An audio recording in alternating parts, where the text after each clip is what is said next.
നമ്മൾ ഇന്ന് വന്നിട്ടുള്ളത് സെക്രട്ടേറിയറ്റ് അസിസ്റ്റന്റ് എന്ന് പറയുന്ന പരീക്ഷയുടെ പ്രിലിംസ്, മെയിൻസ്, ഇന്റർവ്യൂ എന്നീ 3 ഘട്ടങ്ങളിലും കോൺസ്റ്റിറ്റ്യൂഷനിൽ നിന്ന് വരാൻ സാധ്യതയുള്ള ഒരു പ്രധാനപ്പെട്ട ഒരു ഏരിയയുടെ ഡിസ്കഷൻ ആണ്. നമുക്കറിയാം മെയിൻസ് 200 മാർക്കിനാണ്. കോൺസ്റ്റിറ്റ്യൂഷൻ റാങ്ക് മേക്കിംഗ് ആയിട്ടുള്ള ടോപ്പിക്സ് അവിടെ വരും. അപ്പോ പുതിയ പാറ്റേണിൽ പഠിക്കാൻ നിങ്ങൾ റെഡി ആണെങ്കിൽ ഇത്തരം ഫ്രീ മാസ്റ്റർ ക്ലാസ്സസ് ടെലിഗ്രാമിൽ കൂടെ യൂട്യൂബിൽ കൂടെ നിങ്ങൾക്ക് കിട്ടുന്നുണ്ട്. ലൈവായിട്ട് തന്നെ പ്രധാനപ്പെട്ട കുറെ ഏരിയാസ് നമുക്ക് പഠിച്ചു പഠിച്ചങ്ങ് പോവാം. നമ്മൾ ഓൾറെഡി എക്കണോമിക്സിന് മാസ്റ്റർ ക്ലാസ് ചെയ്തിട്ടുണ്ട്. ഇന്നിപ്പം കോൺസ്റ്റിറ്റ്യൂഷനെയാണ് ചെയ്യാൻ പോകുന്നത്. ഹിസ്റ്ററിയുടെ ധാരാളം ക്ലാസ്സസ് യൂട്യൂബിൽ കിടപ്പുണ്ട്.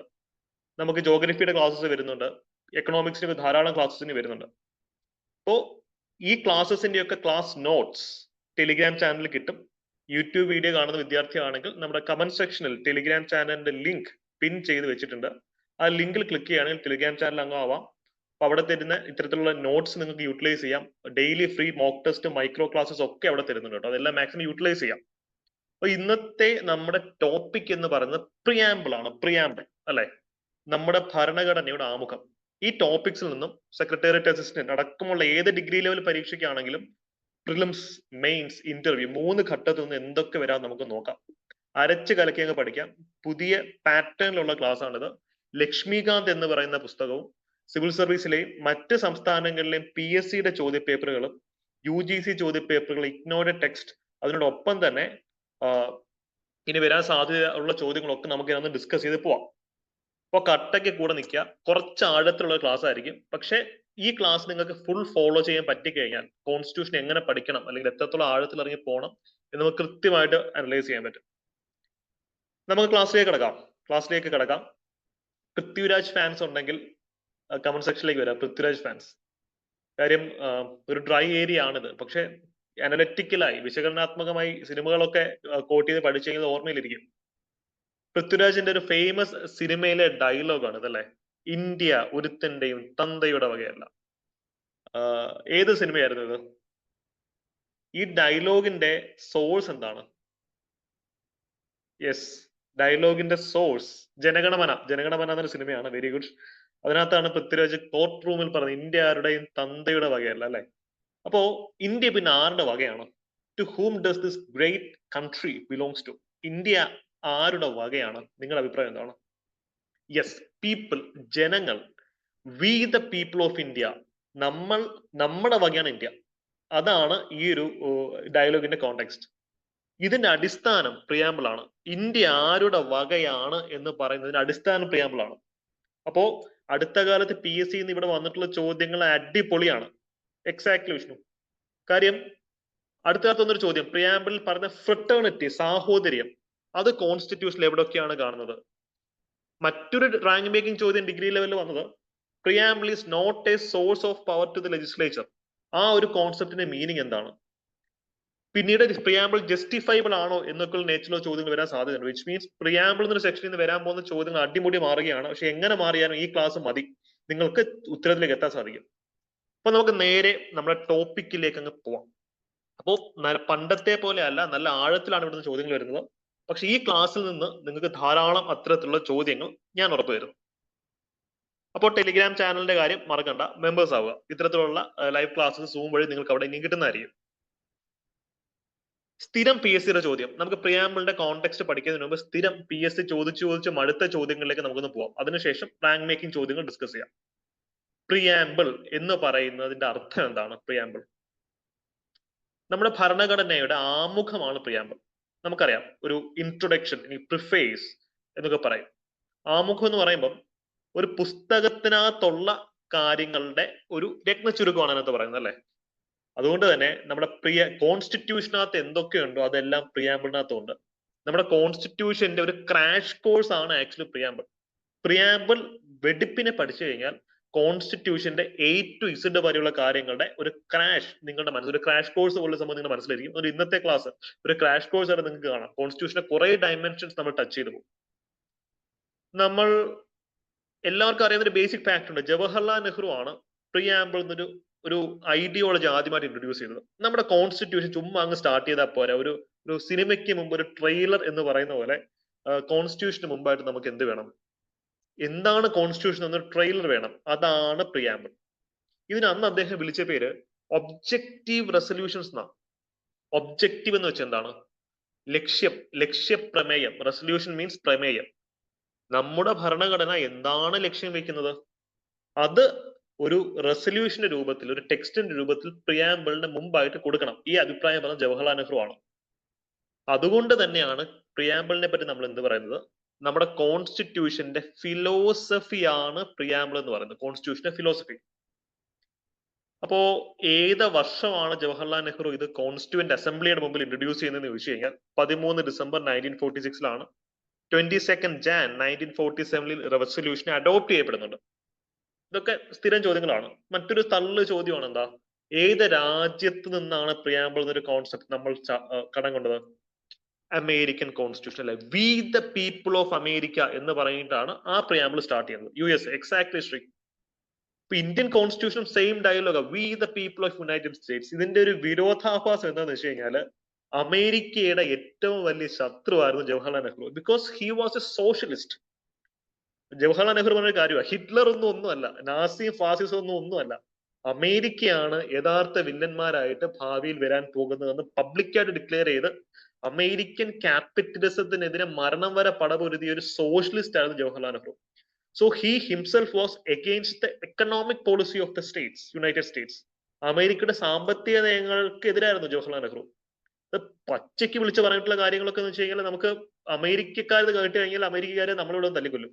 അതുകൊണ്ടാണ് ഫസ്റ്റ് ഇൻഡോ പാകിസ്ഥാൻ വാറിന്റെ സമയത്ത് അമേരിക്ക പാകിസ്ഥാനോട് വന്നത്. നിങ്ങൾക്ക് അറിയാം, ജവഹർലാൽ നെഹ്റു അമേരിക്കൻ വിരുദ്ധനായിരുന്നു. ബിക്കോസ് അദ്ദേഹം സോഷ്യലിസ്റ്റ് ആണ്, അമേരിക്ക ഒരു ക്യാപിറ്റലിസ്റ്റ് കൺട്രി ആയിരുന്നു. പക്ഷേ അമേരിക്കയുടെ ഈ പ്രിയാമ്പിൾ എന്ന് പറയുന്ന കോൺസെപ്റ്റ് നെഹ്റുവിനെ വളരെ ആഴത്തിൽ സ്വാധീനിക്കുകയും ആ കോൺസെപ്റ്റ് ഇന്ത്യൻ കോൺസ്റ്റിറ്റ്യൂഷനിലേക്ക് അദ്ദേഹം കൊണ്ടുവരികയും ചെയ്തു. അപ്പൊ ഇതൊക്കെ സ്റ്റേറ്റ്മെന്റ്സ് ആയിട്ട് ചോദിക്കാം. Nehru was against Americans economic policy. That's A true statement. പക്ഷെ അതേ നെഹ്റു തന്നെയാണ് അമേരിക്കയിൽ നിന്നുള്ള പ്രിയാമ്പിൾ ഇന്ത്യൻ കോൺസ്റ്റിറ്റ്യൂഷനിൽ ആഡ് ചെയ്യണം എന്ന് വാശി പിടിച്ചത്. അപ്പൊ അത്രയും കാര്യം നിങ്ങൾക്ക് മനസ്സിലായി. അപ്പൊ പുതിയ പാറ്റേൺ നമ്മൾ പഠിക്കുമ്പോൾ ടെസ്റ്റൽ അപ്രോച്ച് ആണ് യൂസ് ചെയ്യേണ്ടത് അല്ലെ? ഏതൊരു ടോപ്പിക് വന്നു കഴിഞ്ഞാൽ അതിന്റെ പൊളിറ്റിക്കൽ ഡയമെൻഷൻസ് കാണും, economical dimensions, social, technological, legal, എൻവയോൺമെന്റൽ ഡയമെൻഷൻസ് കാണും, വേൾഡ് ഹിസ്റ്ററി എലമെന്റ്സ് വരും. അപ്പൊ നമ്മൾ ഈ ക്ലാസ്സിലും വേൾഡ് ഹിസ്റ്ററി, എക്കണോമിക്സ്, സൊസൈറ്റി ഒക്കെ മിക്സ് ചെയ്തിട്ടായിരിക്കും പഠിക്കാം. അസോസിയേറ്റഡ് ഫാക്ട്സ് ഒക്കെ നമുക്കൊന്ന് പറഞ്ഞ് അതിന് കൂടെ പോവാം. നമുക്ക് ഇതൊക്കെ നമ്മുടെ പോയിന്റ് നോട്ട്സിനകത്തുണ്ട്. നിങ്ങൾ ലെക്ചർ നോട്ട് എഴുതി കഷ്ടപ്പെടണമെന്നില്ല. നോട്ട്സ് എല്ലാം ടെലിഗ്രാമിൽ കിട്ടി, നോട്ട്സ് വെച്ചങ്ങ് പഠിച്ചാൽ മതി. ഇപ്പോ പ്രിയാമ്പിൾ, പ്രിഫേസ് ആണെന്നുള്ള കാര്യം പറഞ്ഞു. നമുക്കിനി ഇവിടുന്ന് വരാൻ പോകുന്ന ചോദ്യങ്ങൾ എന്ന് പറയുന്നത് ഈ പണ്ഡിതന്മാർ അല്ലെങ്കിൽ ജൂറിസ്റ്റുകൾ അല്ലെങ്കിൽ നാഷണൽ ലീഡേഴ്സ് ഇവരൊക്കെ പ്രിയാമ്പിളിനെ പറ്റി പറഞ്ഞ വാചകങ്ങൾ എന്താണെന്ന് ഒന്ന് അറിഞ്ഞിരിക്കണം. സ്ഥിരം ഇന്ന വാചകം പറഞ്ഞത് ആരാണ് എന്നുള്ള ചോദ്യങ്ങൾ വരാറുണ്ടല്ലോ. എന്നെ പാൽക്കിവാല, ഇന്ത്യ കണ്ട ഏറ്റവും വലിയ ഒരു ജൂറിസ്റ്റ് അല്ലെങ്കിൽ കോൺസ്റ്റിറ്റ്യൂഷണൽ ഇന്റർപ്രിറ്റേഴ്സിൽ ഒരാളായിരുന്നു അദ്ദേഹം. അദ്ദേഹം പ്രിയാമ്പിളിനെ വിളിച്ച പേരാണ് ഐഡന്റിറ്റി കാർഡ് ഓഫ് കോൺസ്റ്റിറ്റ്യൂഷൻ. ഭരണഘടനയുടെ തിരിച്ചറിയൽ രേഖ എന്ന് വിളിക്കുന്ന എന്തിനെയാണെന്ന് ചോദിച്ചു കഴിഞ്ഞാൽ അത് കോൺസ്റ്റിറ്റ്യൂഷനെയാണ്. ഇത് ആരാണ് പറഞ്ഞതെന്ന് ചോദിക്കുവാണെങ്കിൽ അത് എൻ പാൽക്കിവാലയാണെന്നുള്ളവർ അറിഞ്ഞിരിക്കാം. ഇവിടെ ഇപ്പൊ മറ്റൊരു ചോദ്യമുണ്ട്. ഇന്ത്യൻ ഭരണഘടനയുടെ ജാതകം, ഹൊറോസ്കോപ്പ് എന്ന് കോൺസ്റ്റിറ്റ്യൂഷൻ വിളിച്ചതാരാ? ജാതകം എന്ന് കോൺസ്റ്റിറ്റ്യൂഷനെ വിളിച്ചതാരാ? Yes, Munshi, KM Munshi. താഴെ ഞാൻ അത് കൊടുത്തിട്ടുണ്ട്, എല്ലാ നോട്ട്സും നിങ്ങൾക്ക് ഇതിനകത്ത് ഉണ്ട് കേട്ടോ. അപ്പൊ അടുത്തൊരു ചോദ്യം എന്ന് പറയുന്നത്, കോൺസ്റ്റിറ്റ്യൂഷൻ അമെൻഡ് ചെയ്തിട്ടുണ്ടോ? ചെയ്തിട്ടുണ്ടെങ്കിൽ എത്ര പ്രാവശ്യമാണ്? ഒറ്റ പ്രാവശ്യം അമെൻഡ് ചെയ്തിട്ടുള്ളൂ. 42nd അമെൻമെന്റ് ആക്ട് ആണ്. ഇതിപ്പോ കറണ്ട് അഫയേഴ്സിലുണ്ട്. ഇതുകൊണ്ടാണ് ഈ ടോപ്പിക്കിന് എക്സ്ട്രീംലി റാങ്ക് മേക്കിംഗ് ആവാൻ പോവുകയാണെന്ന് ഞാൻ പറഞ്ഞത്. കോൺസ്റ്റിറ്റ്യൂഷന്റെ പ്രിയാമ്പിളിൽ നിന്നും സോഷ്യലിസം, സെക്യുലാരിസം ഈ വാക്കുകൾ എടുത്ത് കളയണം എന്ന് സുപ്രീം കോടതിയിൽ ഹർജി പോയി. സുപ്രീം കോടതി നിങ്ങൾക്ക് പള്ളിയിൽ പോയി പറഞ്ഞാൽ മതി എന്ന് പറഞ്ഞു. അത് നടക്കത്തില്ല. കാര്യം സോഷ്യലിസം അല്ലെങ്കിൽ സെക്യുലാരിസം, മതനിരപേക്ഷത എന്നൊക്കെ പറയുന്നത് ഇന്ത്യയുടെ ബേസിക് ഫീച്ചേഴ്സാണ്.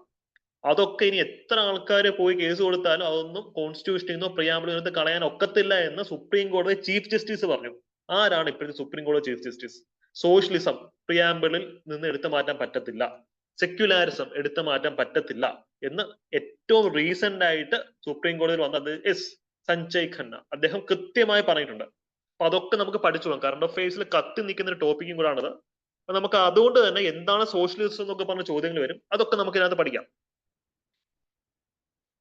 ഇനി എല്ലാവർക്കും ഉള്ളൊരു കോമൺ ഡൗട്ട് ഞാനൊന്ന് അഡ്രസ് ചെയ്തിട്ട് നമുക്ക് മറ്റു ടോപ്പിക്കിലേക്ക് പോവാം. ഓക്കെ, ഇപ്പൊ കോൺസ്റ്റിറ്റ്യൂഷനകത്ത് പ്രിയാമ്പിൾ ഉണ്ട്, പാർട്ടുകൾ ഭാഗങ്ങളുണ്ട്, ഷെഡ്യൂൾസ് ഉണ്ട്, ആർട്ടിക്കിൾസ് ഉണ്ട്. ഇതെന്താ സംഭവം? ഈ ഒരു സ്ട്രക്ചർ നിങ്ങളുടെ മനസ്സിൽ കൃത്യമായിട്ട് ഇരിക്കണം. അതായത് ഇതൊന്ന് അഡ്രസ് ചെയ്തിട്ട് നമുക്ക് പ്രിയാമ്പിളിലേക്ക് പോവാട്ടോ. നമ്മുടെ ഭരണഘടന ഒരു നോവലാണെന്ന് സങ്കല്പിക്കാം, ഒരു കഥയാണെന്ന് സങ്കല്പിക്കാം. നോവലിന് ഒരു ആമുഖം ഉണ്ടായിരിക്കും, അതാണ് നമ്മുടെ പ്രിയാമ്പിൾ. നോവലിന് ചാപ്റ്റേഴ്സ് ആണല്ലേ, ഒന്നാമത്തെ ചാപ്റ്റർ, രണ്ടാമത്തെ ചാപ്റ്റർ, മൂന്നാമത്തെ ചാപ്റ്റർ എന്നുള്ള ചാപ്റ്റേഴ്സ് ആണല്ലേ, അതാണ് പാർട്ടുകൾ. പാർട്ട് എന്ന് പറയുന്നത് അതാണ്.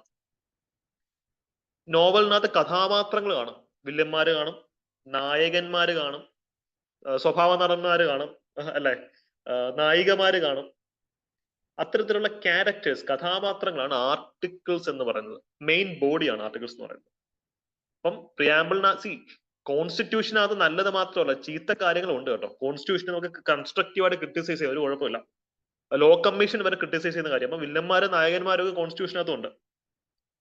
ഇവിടെ നിങ്ങൾക്കൊരു മറ്റൊരു പ്രധാനപ്പെട്ട സംശയമാണ് ഷെഡ്യൂൾസ് എന്താണെന്നുള്ളത്. ഇത് ചില കാര്യങ്ങളുടെ എക്സ്പ്ലനേഷൻസ് ആണ്. ഇപ്പൊ ആർട്ടിക്കിൾ 1, 2 നമ്മൾ യൂട്യൂബ് വീഡിയോ ചെയ്തിട്ടുണ്ട്. സ്റ്റേറ്റ്സിനെ പറ്റി, യൂണിയൻ ടെറിട്ടറീസിനെ പറ്റിയാണ് പറയുന്നത്. പക്ഷെ സ്റ്റേറ്റുകളുടെ യൂണിയൻ ടെറിട്ടറികളുടെ പേര് കിടക്കുന്ന എവിടാ? പേര് അത് ഷെഡ്യൂൾസിനകത്ത് കിടക്കുന്നത്. അപ്പം എക്സ്പ്ലനേറ്ററി പാർട്ടാണ് ഷെഡ്യൂൾസ് എന്ന് അറിഞ്ഞിരിക്കുക. ഇത് പല സ്റ്റുഡൻസും ഡൗട്ട് ചോദിക്കുന്നതാണ്, എന്താണ് പ്രിയാമ്പിൾ, പാർട്ട്, ആർട്ടിക്കിൾ, ഷെഡ്യൂൾസ്. അതിന്റെ ഡിഫറൻസ് ഇപ്പൊ നിങ്ങൾക്ക് കൃത്യമായിട്ട് മനസ്സിലായിട്ടുണ്ട്. ഇത് ജസ്റ്റ് ഒന്ന് ഒരു ബോണസ് പോയിന്റ് പോലെ ഓർത്ത് വെച്ചിരുന്നാൽ മതി. ഓക്കെ, പ്രിയാമ്പിൾ ജസ്റ്റ് ഒന്ന് വായിച്ചേ. നമുക്ക് ഇന്റർവ്യൂവിന് ഇവിടുന്ന് ചോദ്യങ്ങൾ വരാനുള്ള സാധ്യതയുണ്ട്. ഇപ്പൊ സിവിൽ സർവീസ് ഇന്റർവ്യൂവിനൊക്കെ പറഞ്ഞിട്ടുണ്ട്, പ്രിയാമ്പിൾ ഒന്ന് റിപ്പീറ്റ് ചെയ്യാൻ പറ്റുമെന്ന് ചോദിച്ചിട്ടുണ്ട്. നിങ്ങൾ ബ്യൂറോക്രാറ്റ് ആവാൻ പോകുന്ന വ്യക്തികളാണ്, നിങ്ങൾ ഭരണഘടനയെ വെച്ചിട്ടാണ് സത്യപ്രതിജ്ഞ എടുത്ത് അങ്ങോട്ടേക്ക് കയറുന്നത്. അപ്പൊ പ്രിയാമ്പിൾ ഒന്ന് കാണാതെ പറയാൻ പറ്റുമോ എന്ന് ചോദിച്ചു കഴിഞ്ഞാൽ പറ്റണം. ഓക്കെ, ഞാൻ പണ്ട് UPSC ഡിഫൻസ് സർവീസിന്റെ ഇന്റർവ്യൂവിന് പോയപ്പോൾ എന്റെ അടുത്ത് ചോദിച്ചിട്ടുള്ളതാണ്. എന്തോ ഭാഗ്യത്തിന് ഞാൻ പഠിച്ചിട്ടാ പോയത്. അതുകൊണ്ട് തന്നെ കൃത്യമായിട്ട് പറയാൻ പറ്റും. അപ്പം സെക്രട്ടേറിയറ്റ് അസിസ്റ്റന്റ് പരീക്ഷയ്ക്കാണെങ്കിലും SI പരീക്ഷയ്ക്കാണെങ്കിലും ഇന്റർവ്യൂ ഘട്ടത്തിൽ, ഇനി ഡിഗ്രി ലെവൽ എക്സാംസിന് ഇന്റർവ്യൂ കാണും. ഇന്റർവ്യൂ ഭയങ്കര ഈസിയാണ് പിള്ളേരെ. ഇത്ര ഈസി ആയിട്ട് മാർക്ക് അടിക്കാൻ പറ്റുന്ന ഒരു സ്റ്റേജ് വേറെ ഇല്ല. അപ്പൊ ഇന്റർവ്യൂവിന് നിങ്ങളടുത്ത് പറയാണ്, പ്രിയാമ്പിൾ ഒന്ന് ഉച്ചരിക്കാൻ പറഞ്ഞാൽ നിങ്ങൾക്ക് ഉച്ചരിക്കാൻ പറ്റണം. ജസ്റ്റ് ഒന്ന് കേട്ടെ. We the people of India having solemnly resolved to constitute India into a sovereign, socialist, secular, democratic republic and to secure to all its citizens justice. എന്തൊക്കെ ടൈപ്പ് ജസ്റ്റിസ് ആ? Social, economic and political. Liberty, ഏതൊക്കെ type ലിബർട്ടിയാ? Thoughts, expression, belief, faith, worship. ഇതൊക്കെ ഞാൻ താഴെ explain ചെയ്ത് തരാം, തൽക്കാലം ഒന്ന് കേട്ടിരുന്നാൽ മതി. Equality of status, opportunity and to promote among them all. Fraternity, പ്രാവശ്യം PSC ചോദിച്ച fraternity എന്നായിരുന്നു. Fraternity, assuring the dignity of the individual and unity and integrity of the nation. In our Constituent Assembly, this 26th day of November 1949, preamble പറയുന്ന ഒരേ ഒരു date അതാണ്. Do hereby adopt, enact and give ourselves this constitution. അപ്പൊ India ആരുടെയും തന്തയുടെ വകയല്ലെന്ന് പൃഥ്വിരാജ് പറഞ്ഞതിന് reason ഇതാണ്. Because India belongs to its people, its populace, its citizenry. അപ്പോ നമ്മുടെ വകയായിട്ടുള്ള ഇന്ത്യയെ പറ്റി കുറച്ചും കൂടെ ഡീപ്പായിട്ട് നമുക്കൊന്ന് പഠിക്കാം. ചോദ്യങ്ങൾ ഇനി വരാൻ പോകുന്നത്, ലിബർട്ടി എന്നുകൊണ്ട് എന്താണ് ഉദ്ദേശിക്കുന്നത്, ജസ്റ്റിസ് എന്നുകൊണ്ട് എന്താണ് ഉദ്ദേശിക്കുന്നത്, സോഷ്യൽ ജസ്റ്റിസ് കോൺസ്റ്റിറ്റ്യൂഷൻ എവിടെയാണ് കാണുന്നത്, എക്കണോമിക് ജസ്റ്റിസ് എവിടെയാണ് കാണുന്നത്, ഫ്രട്ടേണിറ്റി ഓൾറെഡി ചോദിച്ചു കഴിഞ്ഞു, ഫ്രട്ടേണിറ്റി കൊണ്ട് എന്താണ് ഉദ്ദേശിക്കുന്നത്. അപ്പൊ അതൊക്കെ നമുക്ക് അരച്ച് കലക്കി അങ്ങ് പഠിച്ചിട്ട് പോകാം. ഇതൊന്ന് കാണാതെ പഠിക്കുമോ? എനിക്കിത് എത്ര പേർക്ക് പ്രോമിസ് തരാൻ പറ്റും, നിങ്ങൾ പ്രിയാമ്പിൾ കാണാതെ പഠിക്കും? അല്ലെങ്കിൽ ഈ പറയുന്ന പോലെ നമുക്ക് ഇന്റർവ്യൂവിന് ഈ ചോദ്യം വന്നു കഴിഞ്ഞാൽ അടിപൊളിയായിട്ട് പറഞ്ഞ് ഒരു മാർക്ക്, ഇതിനൊക്കെ ഒരു മാർക്ക് വീഴുന്നതാണ്. Rajkishore, very good. ഒരു മാർക്ക് ഇതിൽ നിന്ന് അടിച്ചിട്ട് തിരിക്കും എന്ന് എത്ര കോൺഫിഡന്റ് ആയിട്ട് പറയാൻ പറ്റും? ഇതിന് 10 പ്രാവശ്യം റിപ്പീറ്റ് ചെയ്ത് പഠിച്ചു കഴിഞ്ഞാൽ നമുക്ക് ഇത് കാണാൻ പഠിക്കാൻ പറ്റും കേട്ടോ. യെസ്, കുറെ പേര് പറയുന്നുണ്ട്, വെരി ഗുഡ്. അപ്പൊ ഇത് ചെയ്യാം. യൂട്യൂബ് കമന്റ് വീഡിയോസ് കാണുന്നവരെ കമന്റ് സെക്ഷനിൽ അത് അഫേം ചെയ്യാം, പ്രിയാമ്പിൾ കാണാതെ പഠിച്ചിരിക്കുക എന്ന് പറഞ്ഞു. നമുക്കിനി സ്റ്റേറ്റ്മെന്റ് ടൈപ്പ് ക്വസ്റ്റ്യൻസ് എവിടെ നിന്നൊക്കെ വരാം എന്നൊന്നും അറിയാം. Okay, preamble yes, very good, very good. പ്രിയാമ്പിളിനകത്ത് 4 പ്രധാനപ്പെട്ട ചേരുവകൾ, ഇൻഗ്രീഡിയൻസ് ഉണ്ടെന്നാണ് പറയുന്നത്. യെസ്, കുറെ ആൾക്കാർ കമന്റ് സെക്ഷനിൽ പ്രോമോട്ട് ചെയ്യുന്നുണ്ട്. Very happy to see that. Coming back to the topic. So ഒരു കറിക്ക് നമ്മൾ ചേരുവകൾ ചേർക്കുമല്ലോ. പ്രിയാമ്പിളിന്റെ 4 പ്രധാനപ്പെട്ട ചേരുവകൾ എന്തൊക്കെ എന്നൊരു ചോദ്യം വന്നു കഴിഞ്ഞാൽ അതിനകത്ത് ഈ 4 സ്റ്റേറ്റ്മെന്റ്സ് ആയിരിക്കണം നിങ്ങൾ തരേണ്ടത്. ഓക്കെ,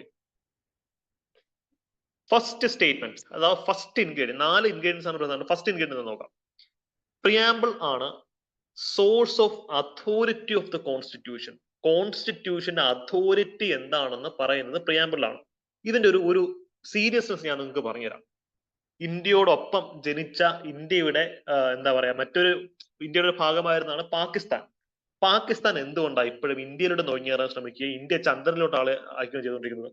ഇന്ത്യ ചന്ദ്രനിലെത്തി, പക്ഷേ പാകിസ്ഥാൻ എപ്പോഴും ഇന്ത്യ കയറാൻ കഷ്ടപ്പെട്ടുകൊണ്ടിരിക്കുക. വൈ? What's the reason? നിങ്ങൾ പാകിസ്ഥാന്റെ പ്രിയാമ്പിൾ കണ്ടിട്ടുണ്ടോ?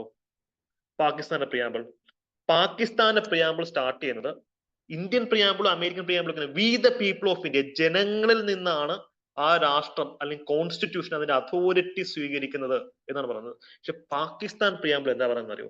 ദൈവത്തിന്റെ കയ്യിൽ നിന്നാണെന്ന്. ഒരു ഡൗട്ട് വെച്ചോട്ടെ, നാളെ എനിക്ക് വേണമെങ്കിൽ ചെന്ന് പറയാം ഞാൻ ദൈവത്തിന്റെ ദൂതനാണ്, അതുകൊണ്ട് ഞാൻ പറയുന്ന രീതി ഭരിക്കണമെന്ന് എന്ന് പറഞ്ഞു കഴിഞ്ഞാൽ എന്റെ അടുത്ത് അറിഞ്ഞ് തർക്കിക്കാൻ പറ്റൂ? പാകിസ്ഥാനിലെ പ്രശ്നം അതാ. പാകിസ്ഥാൻ ഗവൺമെന്റ് പറയുന്നു അവരാണ് പവർഫുൾ എന്ന്, പട്ടാളം പറയുന്നു അല്ല അവരാണ് പവർഫുൾ എന്ന്. ഇതിനകത്ത് ആരെയാണ് ദൈവം തമ്പുരാൻ ഇങ്ങോട്ട് അയച്ചതെന്നുള്ള തർക്കമാണ് അവിടെ നടക്കുന്നത്. അതുകൊണ്ടാണ് പാകിസ്ഥാൻ ഒരു ടെറർ സ്റ്റേറ്റ് ആവുകയും ഇന്ത്യ ഒരു ഡെവലപ്പിംഗ് കൺട്രി ആയിട്ട് മാറിക്കൊണ്ടിരിക്കുകയും ചെയ്യുന്നത്. ഇതിനൊന്ന് ആലോചിച്ചു. ഇന്ത്യൻ കോൺസ്റ്റിറ്റ്യൂഷൻ നമ്മൾ ആരംഭിച്ചത് നമുക്കറിയാം ഇന്ത്യയിലാണ് വേദങ്ങൾ ഉണ്ടായിട്ടുള്ളത്, അല്ലെങ്കിൽ ബുദ്ധിസം ഉണ്ടായിട്ടുള്ളത് ഇന്ത്യയിലാണ്, ജൈനിസം ഉണ്ടായിട്ടുള്ളത് ഇന്ത്യയിലാണ്, ഹിന്ദു മതം ജനിച്ചത് ഇന്ത്യയിലാണ്, ഇസ്ലാം ഇത്രയധികം സ്പ്രെഡ് ചെയ്ത മറ്റു രാജ്യങ്ങൾ വളരെ കുറവാണ്. പാർസി റിലീജിയൻ, അത് പാർസി ജനത അവിടുത്തെ പെർസിക്യൂഷൻ സഹിക്കാതെ ഇന്ത്യ വന്നാണ് അവർ രക്ഷപ്പെട്ടത്. ഇത്രയും മതങ്ങളുള്ള രാജ്യമായിരുന്നു ഇന്ത്യ. അപ്പൊ ഇന്ത്യൻ പ്രിയാമ്പിൾ സ്റ്റാർട്ട് ചെയ്യുന്നത് ദൈവത്തിന്റെ കയ്യിൽ നിന്നും ഞങ്ങൾ ശക്തി സ്വീകരിക്കുന്ന ഇന്ത്യൻ പ്രിയാമ്പിൾ സ്റ്റാർട്ട് ചെയ്തിരുന്നെങ്കിൽ എല്ലാ മതങ്ങളും പരസ്പരം തമ്മിൽ തല്ലേ ആരുടെ ദൈവം, എന്ത് ദൈവം, എവിടുത്തെ ദൈവം, ഇത് നമുക്ക് വെരിഫൈ ചെയ്യാൻ പറ്റുമോ? ദൈവം ആരെയാണ് കാര്യങ്ങൾ, അതൊരു ഒരു ഫിക്റ്റീഷ്യസ് എൻറ്റിറ്റി എന്ന് പലരും പറയാറുണ്ട്. ആരെയാണ് ദൈവം എപ്പിച്ച് തർക്കിക്കാൻ പറ്റുമോ? പറ്റത്തില്ല. പക്ഷെ പീപ്പിൾ ഓഫ് ഇന്ത്യ, ജനങ്ങൾ ആരുടെ കൂടെയാണ് എന്നുള്ളത് നമുക്ക് വെരിഫൈ ചെയ്യാൻ പറ്റും. വോട്ട് എണ്ണി നോക്കിയാൽ മതി. സോ നമ്മുടെ കോൺസ്റ്റിറ്റ്യൂഷൻ അതോറിറ്റി എന്ന് പറയുന്നത് എന്താണ്? ജനങ്ങളാണ്, ദൈവമോ മതമോ അല്ല. അതുകൊണ്ട് തന്നെയാണ് റീസെന്റ് സുപ്രീം കോടതി ജഡ്ജിമെന്റിനും പറഞ്ഞത് സെക്യുലാരിസം, മതനിരപേക്ഷത എന്ന് പറയുന്ന വാക്ക് ഒരു കാരണവശാലും കോൺസ്റ്റിറ്റ്യൂഷൻ എടുത്ത് മാറ്റാൻ ഒക്കത്തില്ല. പ്രിയാമ്പിളിൽ അത് അങ്ങനെ തന്നെ കാണും. ബിക്കോസ് ഇന്ത്യ ഒരു മതനിരപേക്ഷ രാഷ്ട്രമാണ് എന്ന് കൃത്യമായി പറഞ്ഞത് അതുകൊണ്ടാണ്. അപ്പൊ അതാണ് നിങ്ങളുടെയൊക്കെ തലവര നിശ്ചയിച്ചിട്ടുള്ള ആ ഒരു വരിയാണ്. നിങ്ങൾ ആലോചിച്ച്, നിങ്ങൾ പാകിസ്ഥാനിലാണ് ജനിച്ചിരുന്നെങ്കിൽ അവസ്ഥ ഒന്ന് ആലോചിച്ച് നോക്കിയേ. അല്ലെങ്കിൽ ഇത്തരത്തിലുള്ള ഇന്ത്യ മനുസ്മൃതിയിൽ നിന്നും ഞങ്ങൾ കോൺസ്റ്റിറ്റ്യൂഷൻ അതോറിറ്റി സ്വീകരിക്കുന്നു എന്നൊക്കെ പറഞ്ഞ് സ്റ്റാർട്ട് ചെയ്തിരുന്നെങ്കിൽ എന്തായിരുന്നു തന്നെ ഇവിടുത്തെ അവസ്ഥ? സ്ത്രീകൾക്ക് സ്വാതന്ത്ര്യം കിട്ടുമായിരുന്നു, അല്ലെങ്കിൽ ജനങ്ങൾക്ക് സ്വതന്ത്രമായിട്ട് ഇറങ്ങി നടക്കാൻ പറ്റുമായിരുന്നു? അപ്പൊ ആ ഒരു ഒറ്റ വരിയാണ് നിങ്ങൾ ഇന്ന് ക്ലാസ്സിൽ ഇരിക്കാനുള്ള റീസൺ. പ്രിയാമ്പിളിന്റെ വരിയൊന്ന് മാറിയിരുന്നെങ്കിൽ എല്ലാവരും കട്ടപ്പുറത്തായേനെ. അപ്പൊ അതാണ് പ്രിയാമ്പിളിന്റെ സിഗ്നിഫിക്കൻസ്. അത്രയും പവർഫുൾ ആണ് പ്രിയാമ്പിൾ എന്ന കാര്യം. ഒന്നാമത്തെ കാര്യം ക്ലിയർ ആണ്. Source of authority of Indian constitution അവിടെ സെറ്റ് ആണ്. രണ്ടാമത്തെ ഇൻഗ്രീഡിയന്റ് ചേരുവ എന്ന് പറയുന്നത് ഇന്ത്യ എന്ന് പറയുന്ന രാഷ്ട്രം, ഇന്ത്യ എന്ന് പറയുന്ന സ്റ്റേറ്റ്, ആ സ്റ്റേറ്റിന്റെ നേച്ചർ, സ്വഭാവമാണ്. ഇന്ത്യ എങ്ങനെയുള്ള രാജ്യമാണ്? ഒരു ഡിക്റ്റേറ്റർഷിപ്പ് കൺട്രി ആണോ, അല്ലെങ്കിൽ ഒരു ക്ലോസ്ഡ് എക്കണോമി ആണോ, അതോ രാജഭരണമുള്ള രാജ്യമാണോ, അതോ ജനാധിപത്യമാണോ? ഇതൊക്കെ കൃത്യമായിട്ട് ഇവിടെ പറയുന്നുണ്ട്. വളരെ പ്രിസൈസ് ആണ്. India is A sovereign socialist secular democratic Republican country. India എന്ന് പറയുന്നത് സോവറിംഗ് ആണ്, പരമാധികാര രാഷ്ട്രമാണ്. പണ്ട് ഇന്ത്യ ബ്രിട്ടന്റെ അണ്ടറിലായിരുന്നു, പക്ഷെ ഇന്ന് ഇന്ത്യ ആരുടെയും അണ്ടറിലല്ല. നമ്മളൊരു സ്വതന്ത്ര രാഷ്ട്രമാണ്. India is an independent sovereign state.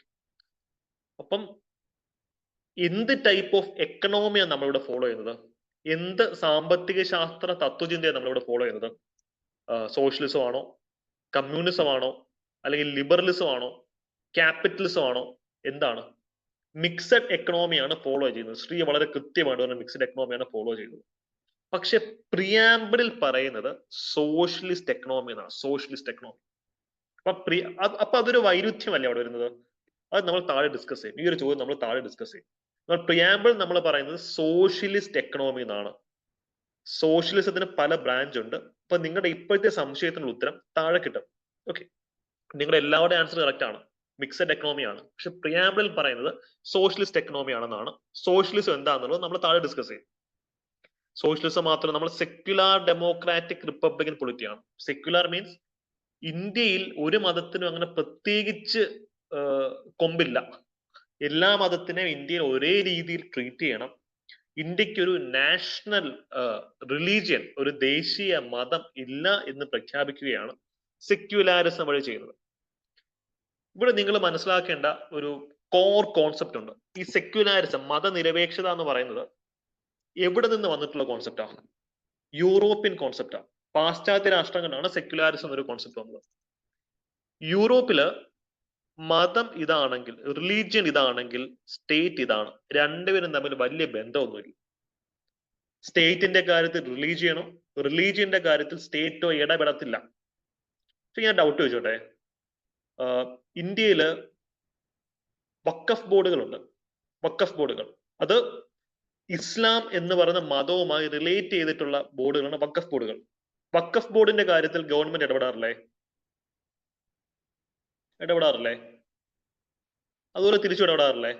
മറ്റൊരു സംശയം, നമുക്ക് ദേവസ്വം ബോർഡുകളുണ്ട്. ദേവസ്വം ബോർഡുകൾ, ദേവസ്വം ബോർഡ് എക്സാം നടക്കാൻ പോവാ. ദേവസ്വം ബോർഡിന് ശമ്പളം കൊടുക്കുന്നത് ഗവൺമെന്റ് അല്ലേ? ദേവസ്വം ബോർഡുകൾ ഭരിക്കുന്നത് ദേവസ്വം വകുപ്പ് മന്ത്രിയല്ലേ? അത് ഗവൺമെന്റ് അല്ലേ? അതിന്റെ കോണ്ടെക്സ്റ്റ് മനസ്സിലാവുന്നുണ്ടോ? അപ്പൊ അതുപോലെ മാത്രമല്ല, ഇപ്പൊ ക്രിസ്ത്യൻ ചാരിറ്റി ഇൻസ്റ്റിറ്റ്യൂഷൻസ്, അവർക്ക് ഗവൺമെന്റ് ഫണ്ടിങ് കൊടുക്കാറില്ലേ? അപ്പോ ഇന്ത്യൻ ബ്രാൻഡ് ഓഫ് സെക്യുലാരിസം എന്താണെന്ന് നിങ്ങൾ ഇവിടെ ഒന്ന് അറിഞ്ഞിരിക്കണം. പാശ്ചാത്യ രാഷ്ട്രത്തിൽ ഇപ്പൊ മറ്റൊരു എക്സാമ്പിൾ ആണ് ഹാജി അലി ദർഗ കേസ്. ദർഗയില് പെണ്ണുങ്ങൾ കയറാൻ പാടില്ല. സുപ്രീം കോടതി പറഞ്ഞാൽ കയറും. ആ ദർഗയില് സ്ത്രീകൾ കയറരുതെന്ന് എവിടെ എഴുതി വെച്ചിട്ടുള്ള ദർഗയിലെ സ്ത്രീകൾ കയറും, സുപ്രീം കോടതി പറഞ്ഞു. ശബരിമല കേസ്, ശബരിമലയിൽ സ്ത്രീകൾ കയറാൻ പാടില്ല. സുപ്രീം കോടതി പറഞ്ഞു ശബരിമലയിൽ വിമൻ എൻട്രി ആവാം. സുപ്രീം കോടതി ജഡ്ജ്മെന്റ് ആയിരുന്നു. അപ്പൊ മതത്തിന്റെ കാര്യത്തിൽ ഇന്ത്യയിൽ സ്റ്റേറ്റ് പ്രോ ആക്റ്റീവായി ഇടപെടും. This is entirely distinct from European model അല്ലെങ്കിൽ European brand of secularism. When it's come to Europe, സ്റ്റേറ്റും റിലീജിയനും പരസ്പരം ഇടപെടത്തില്ല. അപ്പൊ യൂറോപ്പിൽ ഇപ്പം ഒരു ചർച്ച പറയുവാണ്, ഞങ്ങൾ ഈ ആൾക്കാരെ ചർച്ചിനകത്ത് കേട്ടത്തില്ല എന്ന് യൂറോപ്പിൽ പറയുകയാണെങ്കിൽ കേറ്റ ഒക്കത്തില്ല. കോടതി പോയിട്ട് വലിയ കാര്യമൊന്നുമില്ല. പക്ഷെ ഇന്ത്യയിൽ അങ്ങനെ പറയുവാണെങ്കിൽ അപ്പോഴേ കോടതി പോകും. സുപ്രീം കോടതി അങ്ങനെ ആരെയും ചർച്ചിൽ കയറ്റാതിരിക്കാൻ നോക്കത്തില്ല. മതത്തിൽ വിശ്വസിക്കുന്ന ആൾക്കാർ ചർച്ച കയറ്റണമെന്ന് പറയും. ഇപ്പൊ ഇന്ത്യൻ ബ്രാൻഡ് ഓഫ് സെക്യുലാരിസം എന്ന് വെച്ച് കഴിഞ്ഞാൽ ഇതാണ്. റിലീജിയൻ ഉണ്ട്, സ്റ്റേറ്റ് ഉണ്ട്. ചില കാര്യത്തിൽ അവർ ഓവർലാപ്പ് ചെയ്യുന്നുണ്ട്, ചില കാര്യത്തിൽ ഓവർലാപ്പ് ചെയ്യുന്നുണ്ട്. ഇത്രയും പറയാനുള്ള റീസൺ വഖഫ് ബോർഡിന്റെ ഇഷ്യൂവും മറ്റു കാര്യങ്ങളൊക്കെ ന്യൂസിനകത്തുണ്ട്. അപ്പം സെക്യുലാരിസത്തിന്റെ പെർസ്പെക്റ്റീവ് നമുക്ക് ചോദ്യങ്ങൾ വരാം. മതത്തിന്റെ കാര്യത്തിൽ എന്തിനാ സ്റ്റേറ്റ് ഇടപെടുന്നത്?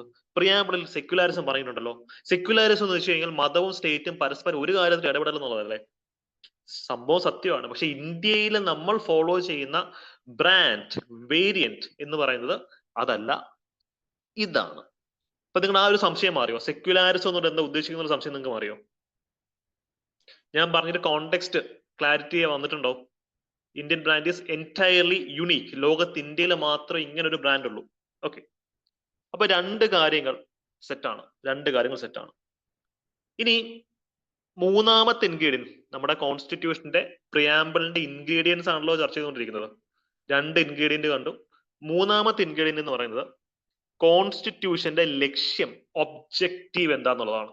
അത് വളരെ ക്ലിയർ ആണ്. Liberty, equality, fraternity and justice. ഇതാണ് നമ്മുടെ ലക്ഷ്യം. ഇത് ഏത് വിപ്ലവവുമായി ബന്ധപ്പെട്ടതാ? ലിബർട്ടി, ഇക്വാളിറ്റി, ഫ്രട്ടേണിറ്റി, സമത്വം, സാഹോദര്യം, സ്വാതന്ത്ര്യം.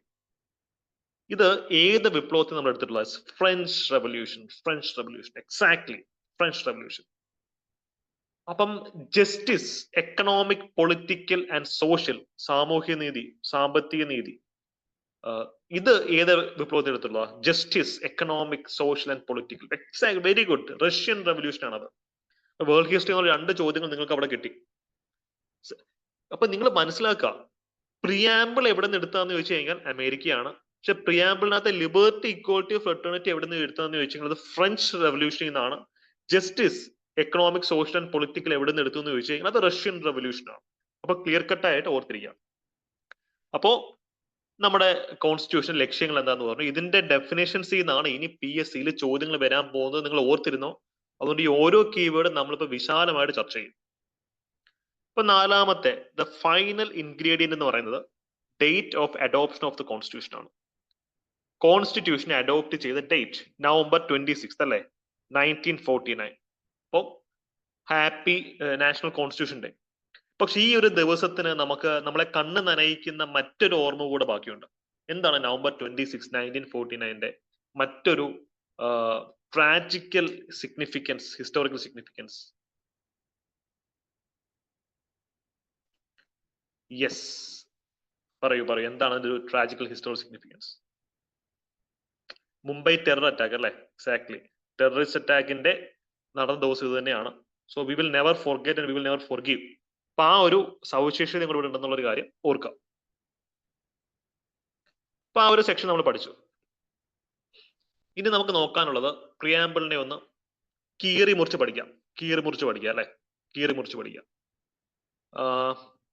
നമ്മൾ PSCയേക്കാൾ ഒരു മുഴ മുന്നേ സഞ്ചരിക്കണം. PSC പ്രിയാമ്പിളിന് ഇപ്പൊ നല്ല രീതിയിൽ ചോദ്യങ്ങൾ ചോദിക്കുന്നുണ്ട്. ഇനി വരാൻ പോകുന്ന ചോദ്യങ്ങളൊക്കെ നമ്മൾ ഡിസ്കസ് ചെയ്യാൻ പോവാണ്. കുറച്ച് ആഴത്തിലുള്ള ഏരിയാസിലേക്കാണ് നമ്മൾ പോകുന്നത്. സംശയം എന്തെങ്കിലും ഉണ്ടെങ്കിൽ ചോദിക്കാം. ഇതുവരെ നമ്മൾ പഠിച്ചിട്ടുള്ള കാര്യത്തിനകത്ത് നിങ്ങൾക്ക് ഡൗട്ട്സ് വല്ലതും ഉണ്ടെങ്കിൽ കമന്റ് സെക്ഷനിൽ ചോദിച്ചു കഴിഞ്ഞാൽ ഉത്തരം തരാം. ഓക്കെ, യൂട്യൂബ് വീഡിയോ കാണുന്ന ആൾക്കാർക്ക് യൂട്യൂബ് കമന്റ്സിലും പറയാം.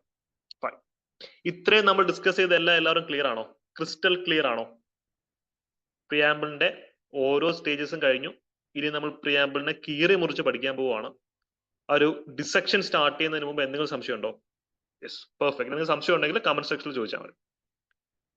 നമുക്കിനി പ്രിയാമ്പിളിനകത്തെ ഓരോ പ്രധാനപ്പെട്ട കീവേഡുകൾ ഒന്ന് നോക്കാം. കീവേഡുകൾ. ആദ്യത്തെ കീവേഡ് ആണ് സോവർണിറ്റി. പരമാധികാരം. ഇന്ത്യ ഒരു പരമാധികാര രാഷ്ട്രമാണെന്ന് പറയുന്നത് അല്ലെ. India is a sovereign country, പരമാധികാര രാഷ്ട്രമാണ്. ഈ പരമാധികാരം എന്നതുകൊണ്ട് എന്താ ഉദ്ദേശിക്കുന്നത്? ഫസ്റ്റ് സംഭവം എന്താണെന്ന് വെച്ച് കഴിഞ്ഞാൽ നമ്മൾ ആരെയും ഡിപ്പെൻഡ് ചെയ്തല്ല നിൽക്കുന്നത്. ഒരു രാജ്യത്തിന്റെ ഔദാര്യത്തിലല്ല ഇന്ത്യ എന്ന് പറയുന്ന സ്വതന്ത്ര രാഷ്ട്രം നിലനിൽക്കുന്നത്. We are on our own. അതുപോലെ തന്നെ നമ്മൾ ഒരു രാജ്യത്തിന്റെ ഡൊമീനിയനുമല്ല, ഒരു ഇൻഡിപെൻഡന്റ് രാഷ്ട്രമാണ്. പണ്ട് ഓഗസ്റ്റ് ഓഫർ ഹിസ്റ്ററിയിലൊക്കെ പഠിക്കുന്നുണ്ട്. ഓഗസ്റ്റ് ഓഫറിന്റെ സമയത്തൊക്കെ നമുക്ക് ഓഫർ ചെയ്തതാണ് ബ്രിട്ടന്റെ ഒരു ഡൊമീനിയൻ ആയിട്ട് ഇന്ത്യ മാറ്റാം. ഇന്ത്യ നമ്മൾ പറഞ്ഞ വേണ്ട, നമുക്ക് സ്വാതന്ത്ര്യം മതി. വേണ്ട, സ്വാതന്ത്ര്യം മാത്രം മതി. അപ്പൊ നമ്മൾ ആരുടെ ഡൊമീനിയൻ അല്ലെങ്കിൽ ഒരു രാജ്യത്തിന്റെ പ്രൊട്ടക്ഷനിലുള്ള കൺട്രോളിലുള്ള മറ്റൊരു ചെറിയൊരു semi independent state, completely independent അല്ല, കുറച്ച് സ്വാതന്ത്ര്യമുണ്ട്, പക്ഷെ മറ്റൊരു രാജ്യത്തിന്റെ കൺട്രോളിലായിരിക്കും. അതാണ് ഡൊമീനിയൻ എന്നുകൊണ്ട് ഉദ്ദേശിക്കുന്നത്. ബ്രിട്ടീഷുകാരെ പറഞ്ഞത് നമ്മൾ ഇങ്ങനെ ആക്കാം, നമുക്ക് വേണ്ട, നമുക്ക് സ്വാതന്ത്ര്യം മാത്രം മതി, പൂർണ്ണ സ്വരാജ്യം മതി എന്ന് പറഞ്ഞു. അതുകൊണ്ട് തന്നെ ഇന്ത്യ ഒരു ഇൻഡിപെൻഡന്റ് സ്റ്റേറ്റ് ആണ്. ഇതാണ് സോവർണിറ്റി എന്നുകൊണ്ട് ഉദ്ദേശിക്കുന്നത്. അതിന്റെ ഇംപ്ലിക്കേഷൻ എന്ന് പറയുന്നത് there is no authority about it. ഇന്ത്യക്ക് മുകളിൽ ആരുമില്ല. ഇന്ത്യ എന്ന് പറയുന്ന കോൺസ്റ്റിറ്റ്യൂഷൻ ആണ്. കോൺസ്റ്റിറ്റ്യൂഷന് മുകളിൽ പരുന്തും പറക്കില്ല ഇന്ത്യയിലുള്ള. So there is no authority above India. ഒരു രാജ്യത്തിന് ഇന്ത്യ എടുത്ത് വന്നിട്ട് ഇത് ചെയ്യണം അത് ചെയ്യണം എന്ന് പറയാൻ ഒക്കത്തില്ല. Because we are free to conduct our own affairs, both internal and external. ഇന്ത്യക്ക് അകത്ത് എന്ത് ചെയ്യണമെന്നും അല്ല ഇന്ത്യക്ക് പുറത്ത് എന്ത് ചെയ്യണമെന്നും ഒക്കെ തീരുമാനം എടുക്കാനുള്ള കംപ്ലീറ്റ് ഓട്ടോണോമി ഇന്ത്യക്കുണ്ട്. അപ്പൊ നിങ്ങൾ ചോദിക്കുന്ന ഇന്ത്യക്ക് നാളെ പാകിസ്ഥാനെ കൊണ്ട് ബോംബിടാൻ പറ്റും? അല്ലെങ്കിൽ ഇൻഡോ പാകിസ്ഥാൻ ബോർഡറിൽ നമുക്ക് ഒരു ഡാംസ് ഉണ്ട്, ഡാംസ് ഒക്കെ തുറന്നു വിട്ട് പാകിസ്ഥാനെ മൊത്തം ഒലിച്ചങ്ങളഞ്ഞ ഈസി അല്ലേ? അല്ലെങ്കിൽ ഇന്ത്യക്ക് നാളത്തെ മുതൽ വേറെ എന്തെങ്കിലുമൊക്കെ ചെയ്തൂടെ? ഇന്റർനാഷണൽ നിയമങ്ങൾ, ഇന്റർനാഷണൽ ലോസ്, റെഗുലേഷൻസ് ഉണ്ട്. PSCയിൽ ഇപ്പം ചോദ്യം വന്നത് അവിടുത്തെ ഇന്റർനാഷണൽ ലോസ്. അതിന്റെ ഇംപ്ലിക്കേഷൻ എന്താണ്? ഒരു സ്വതന്ത്ര രാഷ്ട്രമാണെങ്കിലും റൂൾ ബേസ്ഡ് വേൾഡ് ഓർഡർ എന്നൊരു സാധനമുണ്ട്. ഒരു രാജ്യം എത്ര സ്വതന്ത്രമാണെന്ന് പറഞ്ഞാലും ചില പൊതു നിയമങ്ങൾ ഇന്റർനാഷണൽ ലെവലിലുണ്ട്, അത് നമ്മൾ അനുസരിക്കണം അല്ലെ? അപ്പൊ അതുകൊണ്ട് അല്ലെങ്കിൽ സാങ്ഷൻസ് വരും. ഇന്ത്യയോട് പിന്നെ ആരും കച്ചവടം നടത്താൻ വരുന്നില്ല, ഇമ്പോർട്ട് എക്സ്പോർട്ട് ഒന്നും പിന്നെ നടക്കത്തില്ല. അതുകൊണ്ട് തന്നെ there are certain limitations. ഇവിടെ വരുന്ന മറ്റൊരു സംശയം അല്ലെങ്കിൽ ഒരു ക്രിറ്റിസിസം ആണ്. ഇന്ത്യ 1949 ഡിക്ലറേഷൻ നടത്തുന്നുണ്ട് that India will be a full-time member of Commonwealth of Nations.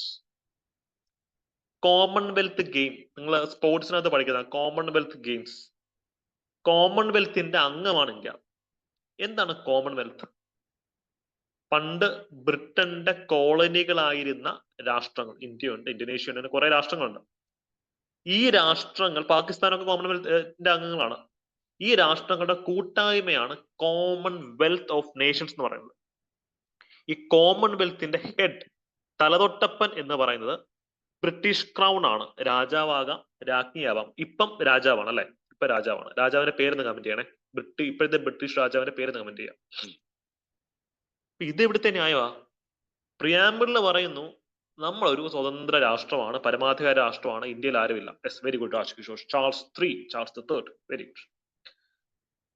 Yes, coming back to the topic. പ്രിയാമ്പിളിൽ പറയുന്നത് ഇന്ത്യ ഒരു സ്വതന്ത്ര രാഷ്ട്രമാണെന്ന്.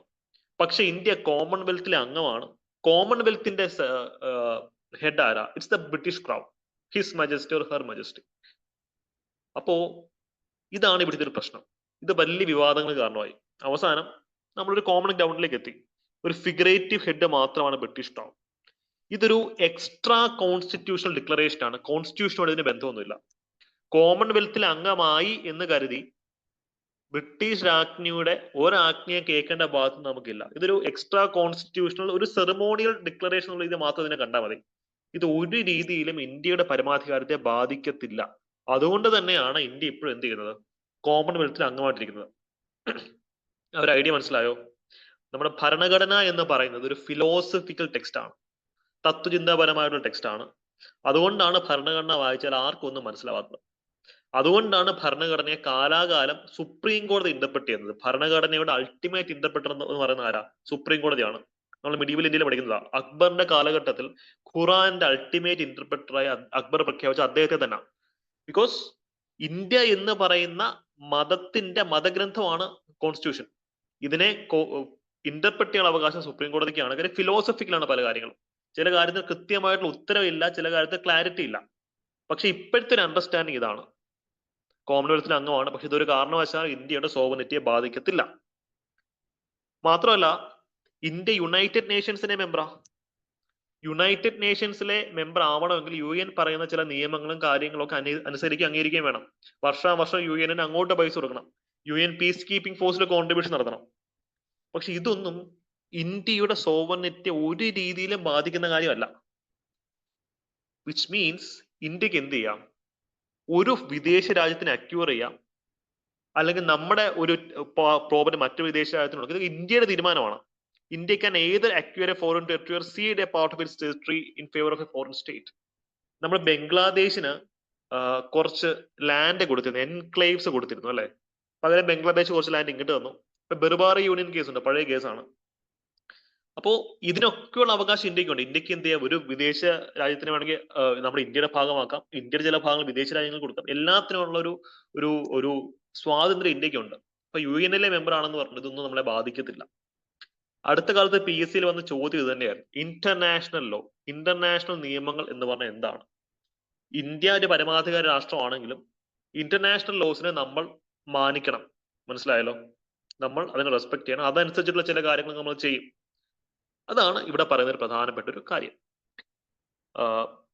ഞാൻ അടുത്ത കാലത്ത് യൂട്യൂബിൽ ചെയ്തൊരു വീഡിയോ ആണ്. നമുക്ക് ധാരാളം ചോദ്യങ്ങൾ വരാൻ സാധ്യതയുള്ള ഒരു സെക്ഷനാണ്. ആർട്ടിക്കിൾ 1, 2, 3, 4 ഒക്കെ. അപ്പൊ അതിൽ കൃത്യമായിട്ട് ഇതിനെപ്പറ്റി പറയുന്നുണ്ട്. എപ്പോഴൊക്കെയാണ് ഇന്ത്യക്ക് മറ്റ് സ്റ്റേറ്റിൽ ഇന്ത്യയുടെ ഭാഗമാക്കാൻ പറ്റുക, എപ്പോഴാണ് കോൺസ്റ്റിറ്റ്യൂഷണൽ അമെന്റ്മെന്റ് വേണ്ടത്, ഏത് ഘട്ടത്തിലാണ് ഇതിന് കോൺസ്റ്റിറ്റ്യൂഷണൽ അമെന്റ്മെന്റ് വേണ്ടാത്തതെന്നൊക്കെ പറഞ്ഞിട്ടുണ്ട്. ആ വീഡിയോ കണ്ടിട്ടില്ലാത്തവർ കാണുക. നമുക്ക് ധാരാളം ചോദ്യങ്ങൾ അവിടെ നിന്ന് വരും കേട്ടോ. യെസ്, അപ്പോ സോവർണിറ്റി എന്നൊരു ഭാഗം ക്ലിയർ ആയി. ഇനിയിപ്പോ ഇവിടെ എന്ത് ചോദ്യം വന്നാലും സെറ്റ് ആക്കിക്കണം. ക്ലിയർ ആണല്ലോ? ഇനിയാണ് നമ്മുടെ സോഷ്യലിസത്തിലേക്ക് പോകുന്നത്. സോഷ്യലിസം എന്നൊരു keyword.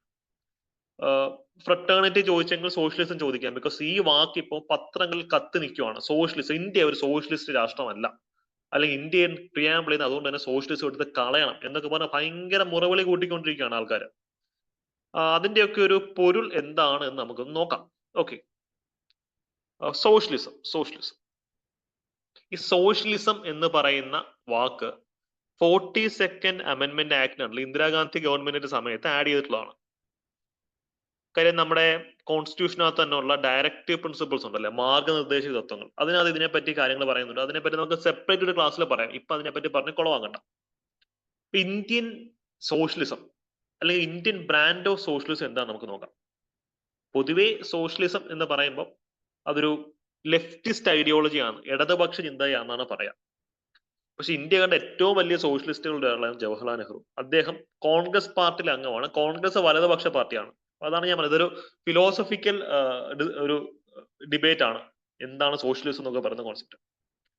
Indian brand of socialism എന്ന് പറയുന്നത്, സോഷ്യലിസത്തിന് തന്നെ പല വേരിയൻസ് ഉണ്ട്.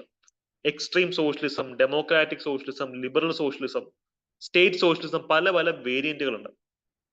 അതുകൊണ്ട് തന്നെ ഇപ്പം നിങ്ങൾ ഇത്ര റൈറ്റ് വിങ് പൊളിറ്റിക്സ് അല്ലെ, വലതുപക്ഷം എന്ന് പറയുന്നതിനകത്ത് കോൺഗ്രസ് പാർട്ടി ഉണ്ട്, നാസി പാർട്ടി ഉണ്ട്. ഈ നാസി പാർട്ടികൾ എന്ന് വെച്ച് കഴിഞ്ഞാൽ പ്രശ്നക്കാരാണ്. പക്ഷെ കോൺഗ്രസ് പാർട്ടി പ്രശ്നക്കാരാണോ? ലെഫ്റ്റിസ്റ്റ് ഇടതുപക്ഷം എന്ന് പറയുമ്പോൾ അവിടെ CPM വരുന്നുണ്ട്, മാവോയിസ്റ്റുകളും വരുന്നുണ്ട്. ഈ മാവോയിസ്റ്റുകളെ നിരോധന സംഘടനയാണ്. പക്ഷെ CPM നിരോധിത സംഘടനയാണോ? സ്റ്റേറ്റ് ഭരിക്കുന്ന പാർട്ടിയാണ്. അപ്പൊ അതുകൊണ്ട് തന്നെ ഒരു പൊളിറ്റിക്കൽ ഐഡിയോളജിയിൽ എക്സ്ട്രീം ആയിട്ട് നിൽക്കുന്ന ആൾക്കാർ കാണും. ഇപ്പൊ പറഞ്ഞു വരുമ്പോൾ ഹിറ്റ്ലറും ജവഹർലാൽ നെഹ്റുവും വലതുപക്ഷമാണ്, മാവോയിസ്റ്റ് നേതാക്കന്മാരും സുഭാഷ് ചന്ദ്രബോസും ഇടതുപക്ഷമാണ്. പക്ഷെ ഇവര് തമ്മിൽ വലിയ ബന്ധമുണ്ടോ? ഇല്ല. ബിക്കോസ് എക്സ്ട്രീമിലേക്ക് പോകാതിരുന്നാൽ മതി. അതുകൊണ്ടാണ് പറയുന്നത് ഇന്ത്യയുടെ സോഷ്യലിസം എന്ന് വെച്ച് കഴിഞ്ഞാൽ ഡെമോക്രാറ്റിക് സോഷ്യലിസമോ എക്സ്ട്രീം സോഷ്യലിസോ അല്ല. ഡെമോക്രാറ്റിക് സോഷ്യലിസം എന്ന് വെച്ച് കഴിഞ്ഞാൽ അത് മിക്സഡ് എക്കണോമിയുമായി ലിങ്ക്ഡ് ആണ്. അതുകൊണ്ടാണ് ഇന്ത്യ മിക്സഡ് എക്കണോമി എന്ന് പറയുന്നത്. കമ്മ്യൂണിസ്റ്റ് സോഷ്യലിസം അല്ല ഇന്ത്യയിലുള്ളത്. ഇത് ഇങ്ങനെ തന്നെ സ്റ്റേറ്റ്മെന്റ് വരും. Indian brand of socialism is democratic socialism, not communist socialism. Communist socialism ആണ് ചൈനയിലും റഷ്യയിലെ പണ്ട് ഉണ്ടായിരുന്നു, ഇന്ന് ചൈനയിലും ഒക്കെയുള്ള സ്റ്റേറ്റ് സോഷ്യലിസം എന്ന് പറയുന്നത്. സ്റ്റേറ്റ് സോഷ്യലിസം ഇതൊരു എക്സ്ട്രീം ലെവൽ ഓഫ് സോഷ്യലിസം ആണ്. ഇതിനകത്ത് പ്രൈവറ്റ് പ്രോപ്പർട്ടി കാണത്തില്ല, സ്വകാര്യ സ്വത്ത് ആർക്കും കാണത്തില്ല. ഇവിടെ എല്ലാം ഗവൺമെന്റിന്റെ ഭാഗമായിരിക്കും. ഗവൺമെന്റ് ആണ് എല്ലാം ഓൺ ചെയ്യുന്നത്. നിങ്ങൾ ഉപയോഗിക്കുന്ന ഷവോമി ഫോൺ ഉപയോഗിക്കുന്ന ആൾക്കാരുണ്ടോ? ഷവോമി അത് ഗവൺമെന്റിന്റെ, ചൈനീസ് ഗവൺമെന്റ് ആണ് അത് സൃഷ്ടിക്കുന്നത്. യെസ്, അനന്തകൃഷ്ണൻ ഉണ്ട്. അത് ചൈനീസ് ഗവൺമെന്റിന്റെ പ്രോപ്പർട്ടി ആണ് നിങ്ങൾ ഇപ്പൊ യൂസ് ചെയ്തുകൊണ്ടിരിക്കുന്നത്.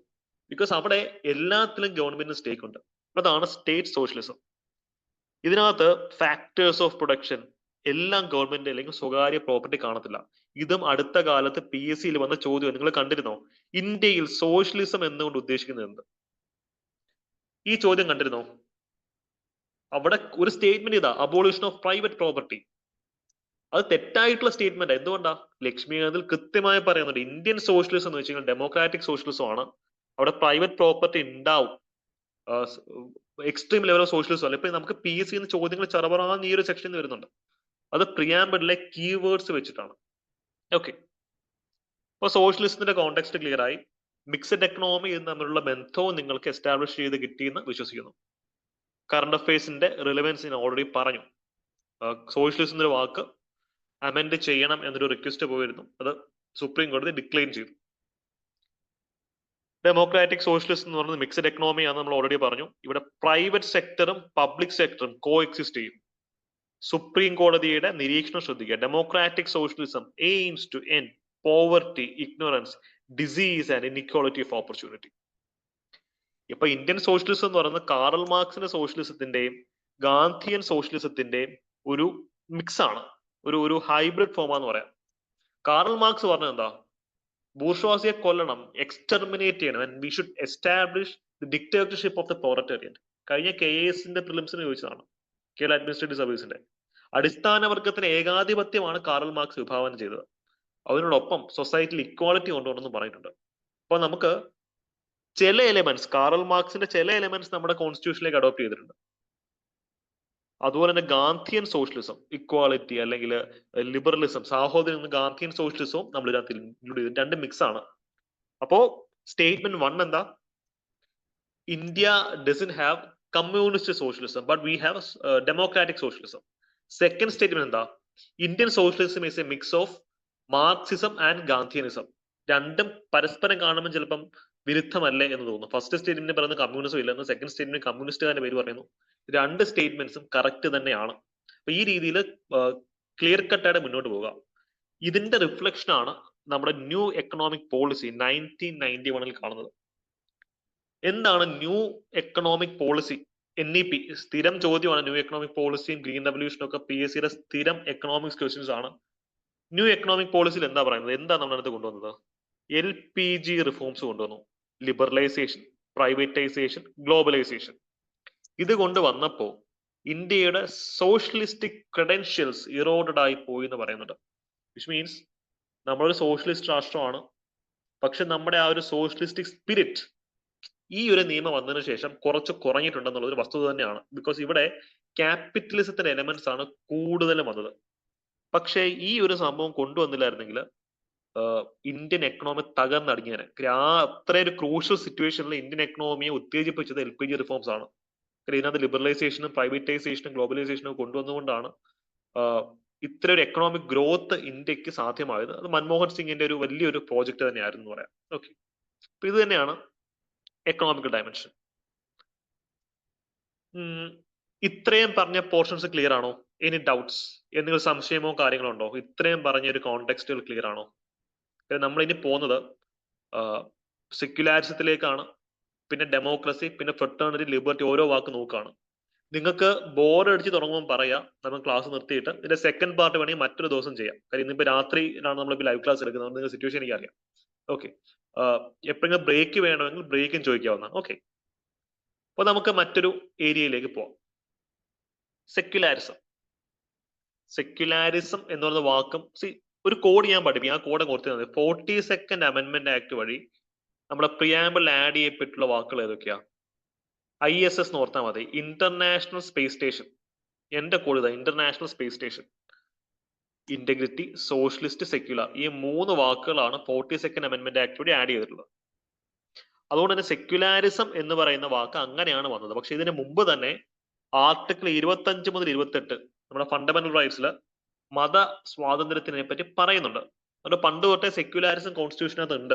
സെക്യുലർ എന്നൊരു പറയുന്ന വാക്ക് ആഡ് ചെയ്യുന്നത് 42nd അമെന്റ്മെന്റ് ആക്ടിലാന്നേ ഉള്ളൂ. ഇവിടെ ഞാൻ ഓൾറെഡി പറഞ്ഞു, Indian brand of secularism is positive. ഇവിടെ സ്റ്റേറ്റ് റിലീജിയൻ രണ്ടല്ല, രണ്ടിന് ഓവർലാപ്പിംഗ് ഫങ്ഷൻസ് ഉണ്ട്. അതുകൊണ്ട് തന്നെ യൂറോപ്പിലെ മോഡൽ നെഗറ്റീവ് ആണ്. European secularism is negative. Negative എന്ന് വെച്ചാൽ മോശം എന്നല്ല അർത്ഥം, അവർ പരസ്പരം ബന്ധമില്ല. പക്ഷെ ഇന്ത്യയിൽ പരസ്പരം ബന്ധമുണ്ട്, പോസിറ്റീവ് കോണ്ടെക്സ്റ്റ് ആണ് അറിഞ്ഞിരിക്കുക. റൈറ്റ്. അപ്പം സെക്യുലാരിസത്തിനെ പറ്റി നമ്മൾ കുറെ കാര്യങ്ങൾ ചർച്ച ചെയ്ത് കഴിഞ്ഞു. ഞാൻ ഇതിനെപ്പറ്റി കുറച്ചും കൂടെ ക്ലാരിറ്റിയോടെ ഞാൻ ഒരു കാര്യം പറഞ്ഞുതരാം. സെക്യുലാരിസം പ്രോപ്പർ മതനിരപേക്ഷത പോളിസി നമ്മൾ ഇംപ്ലിമെന്റ് ചെയ്യുകയാണെങ്കിൽ ഒരു മതത്തിനെ നമുക്ക് പ്രൊമോട്ട് ചെയ്യാൻ ഒക്കത്തില്ല, ഒരു മതത്തിനെ പ്രൊമോട്ട് ചെയ്യാൻ ഒക്കത്തില്ല. പക്ഷെ നമ്മൾ OBCക്ക് റിസർവേഷൻ കൊടുക്കുന്നില്ലേ? മറ്റൊരു ഒരു സ്കീമാണ്, കറണ്ട് അഫയേഴ്സിന് ഉള്ളതാണ് ജിയോപാസി. എന്താ ജിയോപാസി എന്ന് പറയുന്ന സ്കീം? പാസി മതം അല്ലെങ്കിൽ പാഴ്സി, സൊറാസ്ട്രിയൻ മതം എന്ന് പറയും. ഈ മതത്തിലെ ആൾക്കാരുടെ എണ്ണം ഇന്ത്യയിൽ കുറഞ്ഞുകൊണ്ടിരിക്കുക. നമുക്കറിയാം, അടുത്ത കാലത്ത് പാർസി മതത്തിലൊരു വളരെ ഫേമസ് ആയിട്ടുള്ള ഒരു വ്യക്തി അന്തരിച്ചു. ആരായിരുന്നു അദ്ദേഹം? ജിയോപാസി. Yes, Ratan Tata. Very good Harsha, Ratan Tata. Ratan Tata കെട്ടിയിട്ടുണ്ടോ? പുള്ളിക്ക് മക്കളുണ്ടോ? ഇല്ല. അതാണ് പാർസി റിലീജിയൻ എന്ന് വെച്ചാൽ ഇന്ത്യയിലെ ഏറ്റവും എൻലൈറ്റഡ് ആയിട്ടുള്ള അല്ലെങ്കിൽ ഏറ്റവും വെസ്റ്റേണൈസ്ഡ് ആയിട്ടുള്ള ഏറ്റവും എഡ്യൂക്കേറ്റഡ് ആയിട്ടുള്ള എലീറ്റ് ക്ലാസ് ആണ്. അപ്പൊ അവർ പഠിച്ചിട്ട് സ്കാൻഡിനേവിയൻ കൺട്രീസിലെ അവസ്ഥയാണ്. അവർക്ക് അവർ പ്രോക്രിയേറ്റ് ചെയ്യുന്നില്ല. ഇന്ന് ഇന്ത്യയിലെ മറ്റ് മതങ്ങൾ മത്സരിച്ച് അവരുടെ പോപ്പുലേഷൻ കൂട്ടാൻ വേണ്ടി ശ്രമിക്കുമ്പോൾ പാർസി റിലീജിയൻ അവരുടെ പോപ്പുലേഷൻ കൂട്ടാൻ വേണ്ടി ശ്രമിക്കുന്നില്ല. പക്ഷെ പാർസി റിലീജിയൻ ഇന്ത്യക്ക് അത്രയും വാല്യുബിൾ ആണ്. അതുകൊണ്ട് ഗവൺമെന്റ് പുതിയ സ്കീം കൊണ്ടുവന്നു, ജിയോപാസി. ഇത് രണ്ടല്ല, അവരുടെ പോപ്പുലേഷൻ ഇന്ത്യയിൽ കൂട്ടാനുള്ള ശ്രമങ്ങളാണ് നടത്തുന്നത്. ഒന്ന് ആലോചിച്ച് നോക്കിയേ, സ്റ്റേറ്റ്, ഒരു രാജ്യം ഒരു മതത്തിന്റെ പോപ്പുലേഷൻ കൂട്ടാൻ വേണ്ടി ഫണ്ട് ഇറക്കുന്നു, സ്റ്റേറ്റ് പോളിസി ക്രിയേറ്റ് ചെയ്യുന്നു, ബ്യൂറോക്രാറ്റിക് സ്ട്രക്ചർ ഉണ്ടാക്കുന്നു, സ്കീംസും പോളിസീസ് ഇംപ്ലിമെന്റ് ചെയ്യുന്നു. ഇതൊന്നും യൂറോപ്പിൽ നടക്കത്തില്ല. കാര്യം യൂറോപ്പിൽ സ്റ്റേറ്റും റിലീജിയനും ഒരു ബന്ധമില്ല. ഇന്ത്യയിൽ നടക്കും. കാര്യം ഇത് പോസിറ്റീവ് ആയിട്ടൊരു കാര്യമാണ്. നിങ്ങൾ ശ്രദ്ധിക്കണം, ഒരു മതവും ഇന്ത്യയിൽ അന്തരിക്കാൻ പാടില്ല. ഇന്ത്യയിൽ എല്ലാ മതവും വേണം. അതുകൊണ്ട് തന്നെ ഈ മതത്തിനെ പ്രൊമോട്ട് ചെയ്യാനാണ് ഗവൺമെന്റ് ഇത് ചെയ്തത്. ഇതാണ് ഇന്ത്യൻ സെക്യുലാരിസത്തിന്റെ സൗന്ദര്യം.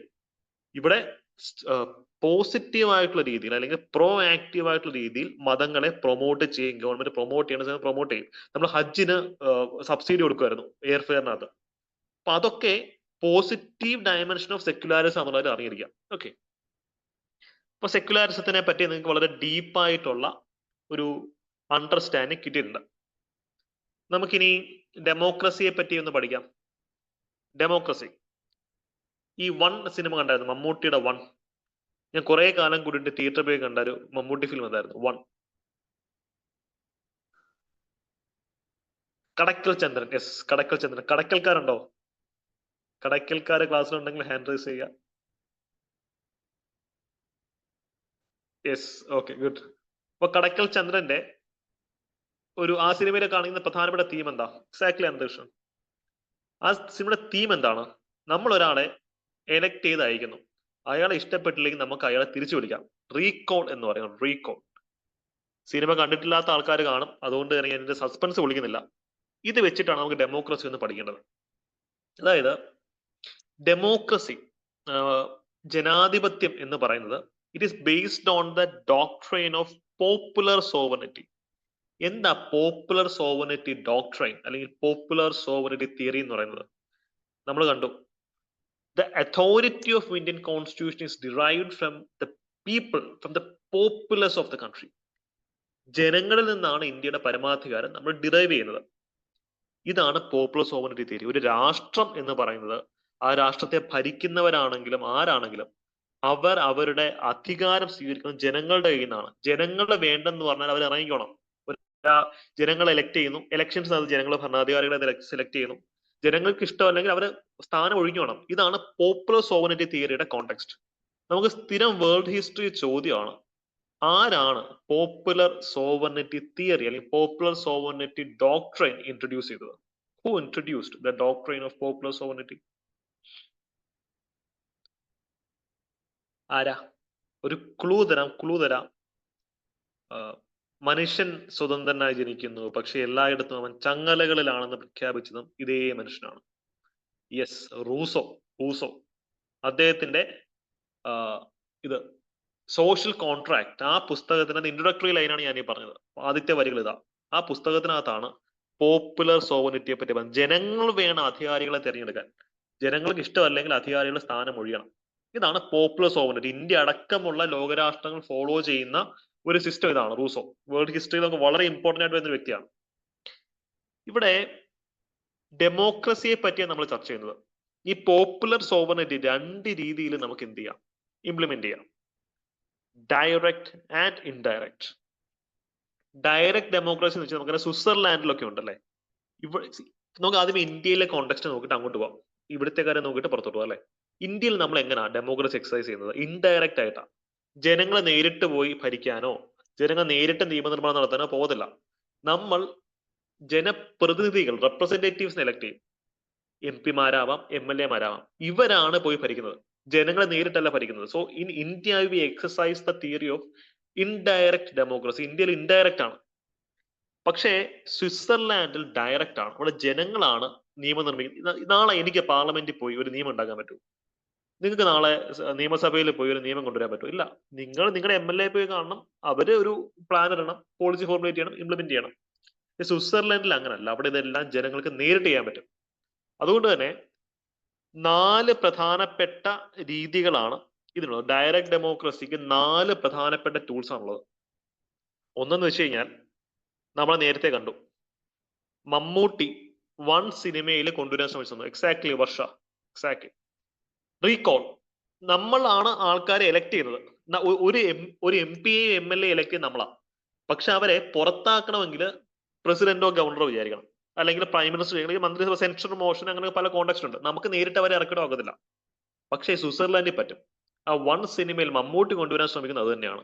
നമ്മൾ MP മാരെ MLA മാരെ എലക്ട് ചെയ്യുന്നു, അവരെ നമുക്ക് വോട്ട് ചെയ്ത് അവരെ തിരിച്ചിറക്കാനും പറ്റും. അതാണ് റീകോൾ എന്ന് പറയുന്നത്. റീകോൾ ഡയറക്റ്റ് ഡെമോക്രസിയുടെ ഒരു എലമെന്റ് ആണ്. മറ്റൊന്നാണ് ഇനിഷ്യേറ്റീവ്. എന്താണ് ഇനിഷ്യേറ്റീവ് എടുക്കുക എന്ന് വെച്ച് കഴിഞ്ഞാൽ? ഇനിഷ്യേറ്റീവ് എടുക്കുക എന്ന് വെച്ചാൽ അതിന്റെ അർത്ഥം എന്താ? ഒരു കാര്യം തുടങ്ങി വെക്കുക എന്നുള്ള മീനിങ് ആണ്. ഇന്ത്യയിൽ ഒരു നിയമം നിർമ്മിക്കണമെങ്കിൽ നമ്മൾ ബില്ല് കൊണ്ടുവരണം, ഈ പറഞ്ഞ പോലെ എക്സാക്ട് ലോഹിത്. പിന്നെ അത് പാർലമെന്റ് പാസ്സാകുന്ന പല പരിപാടിയാണ്. പക്ഷെ ബില്ല് പാർലമെന്റിൽ ഇൻട്രൊഡ്യൂസ് ചെയ്യാൻ നമുക്ക് അവകാശമുണ്ടോ? ഇല്ല. അവിടെ പാർലമെന്റേറിയൻസിനോ അല്ലെങ്കിൽ സ്റ്റേറ്റിലുള്ള MLA മാർക്ക് മാത്രമാണ് അതിനുള്ള അവകാശം.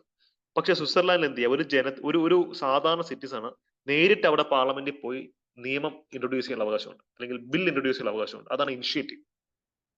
റഫറൻഡം എന്ന് പറയുന്നത് നിങ്ങൾ പോസ്റ്റ് ഇൻഡിപെൻഡൻസിനകത്ത് കേട്ട് കാണും അല്ലെ? പോസ്റ്റ് ഇൻഡിപെൻഡൻസ് റഫറൻഡം ചില പ്രധാനപ്പെട്ട തീരുമാനങ്ങൾ എടുക്കണമെങ്കിൽ, അല്ലെങ്കിൽ നിങ്ങൾ ബ്രെക്സിറ്റിനെ പറ്റി കേട്ട് കാണും. ബ്രെക്സിറ്റ്, ബ്രിട്ടൻ യൂറോപ്യൻ യൂണിയനിൽ നിന്നും പുറത്തായത് എങ്ങനെയാ?